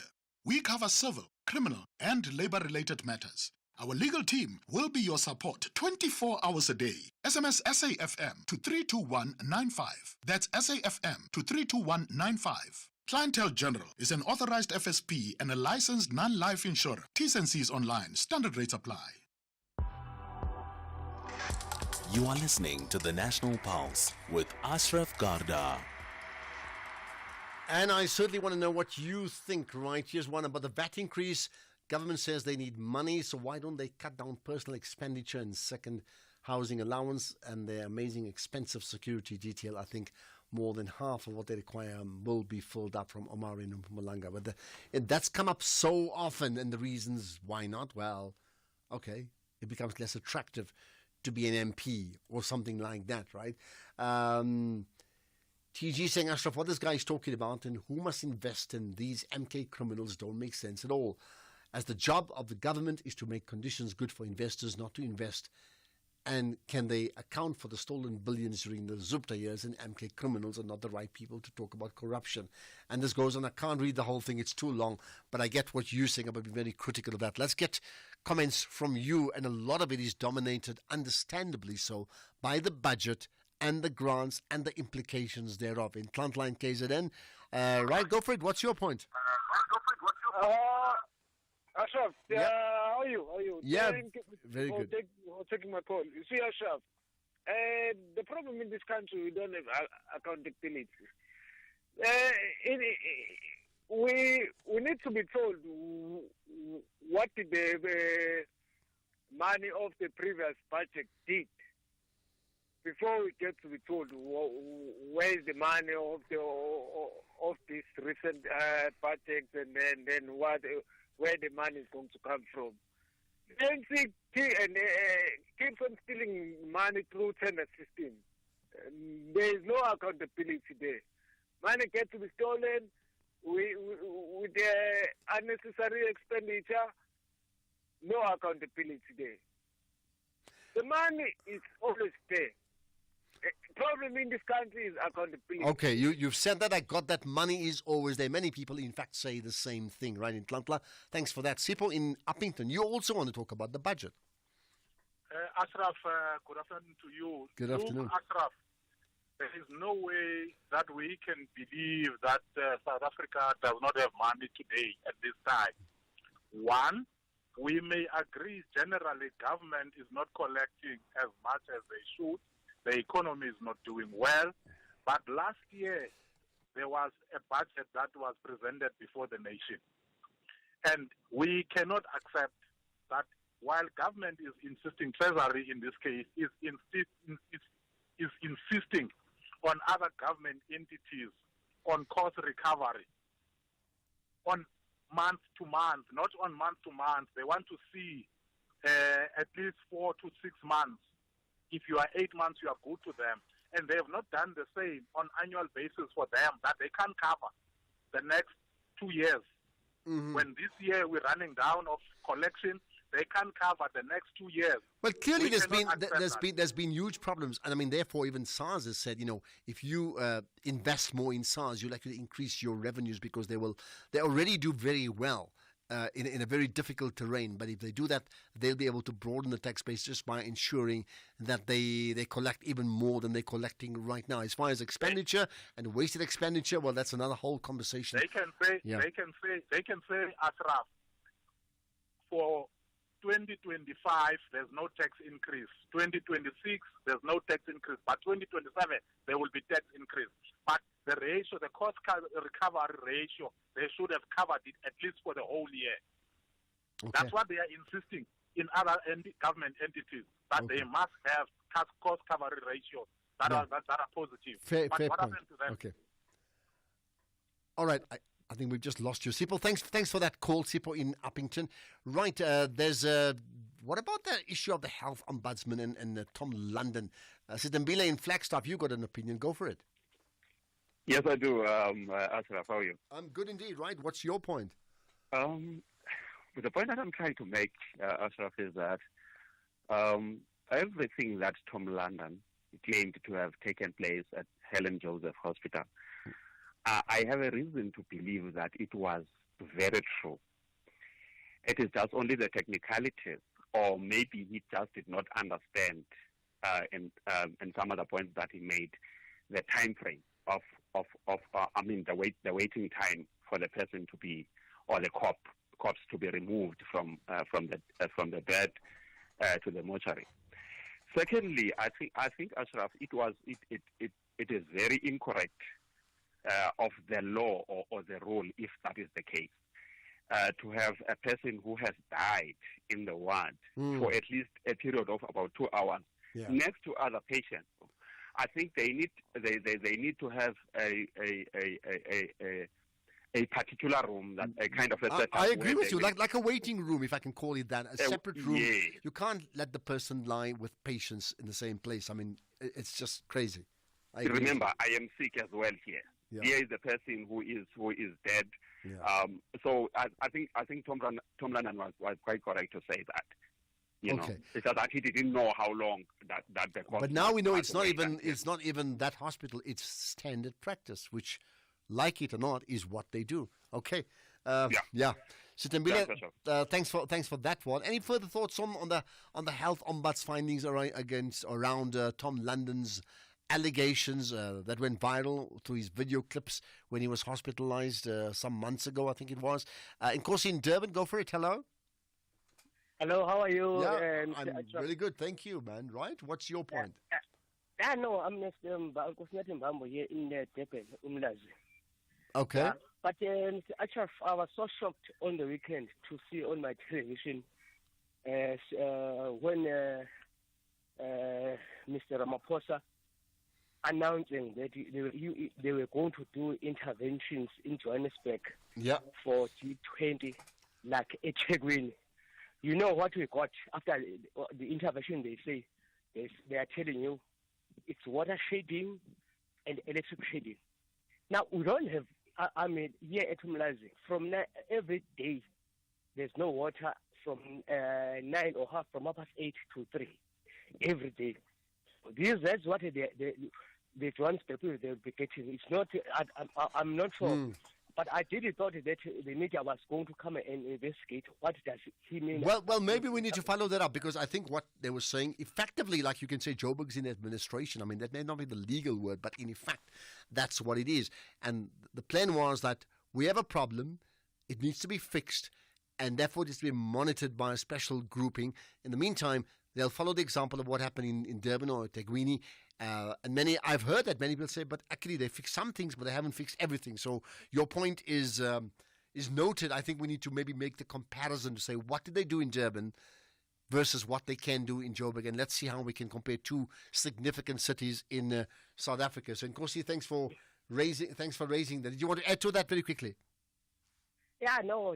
Okay, fine, you're fine. I Cool. was just worried but he said as if there's something happened, but there's nothing happened. Instead, it's gone worse.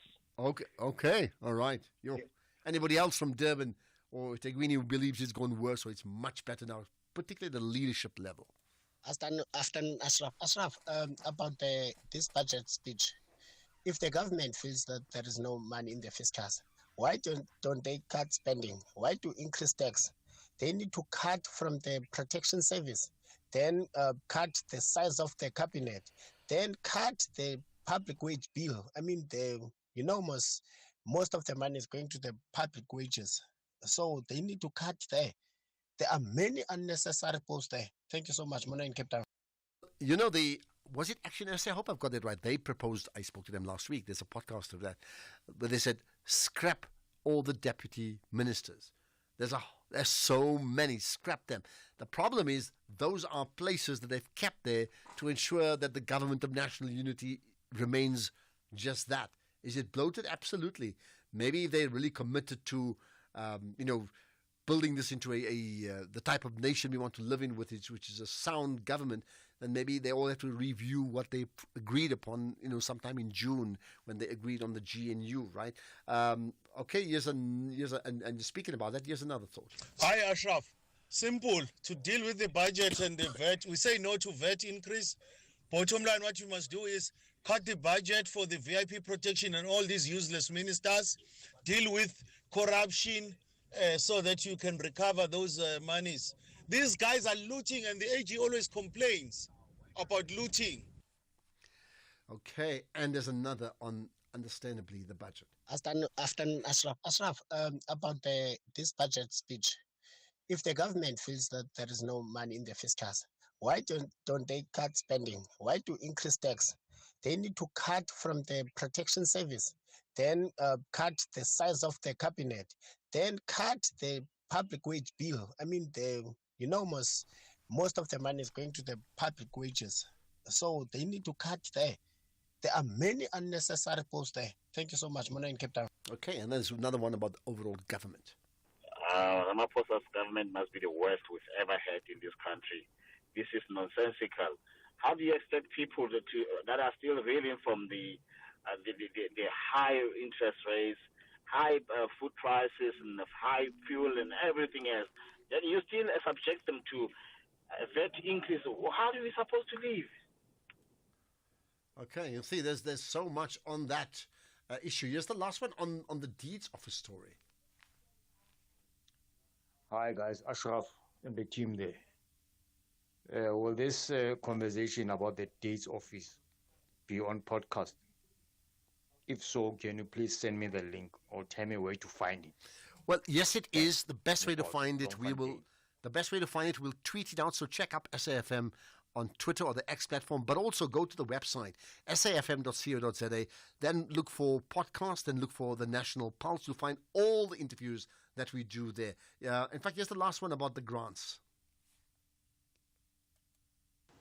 Afternoon, Ashraf. Ashraf, Instead of cutting the grant, the government must cut those deputy ministers.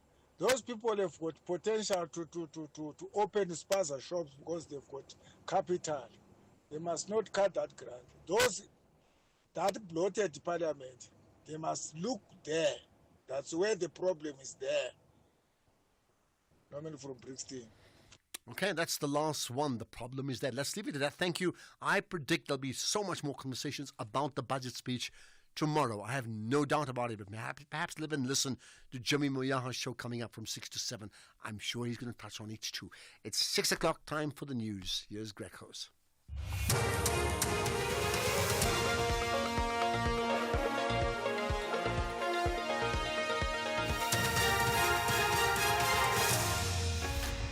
Thank you again, Ashraf. Discussion over state of Free State municipalities and case dropped against some Lusikisiki murder accused. Good evening. The state of municipalities has been discussed at a meeting between the ANC's National Working Committee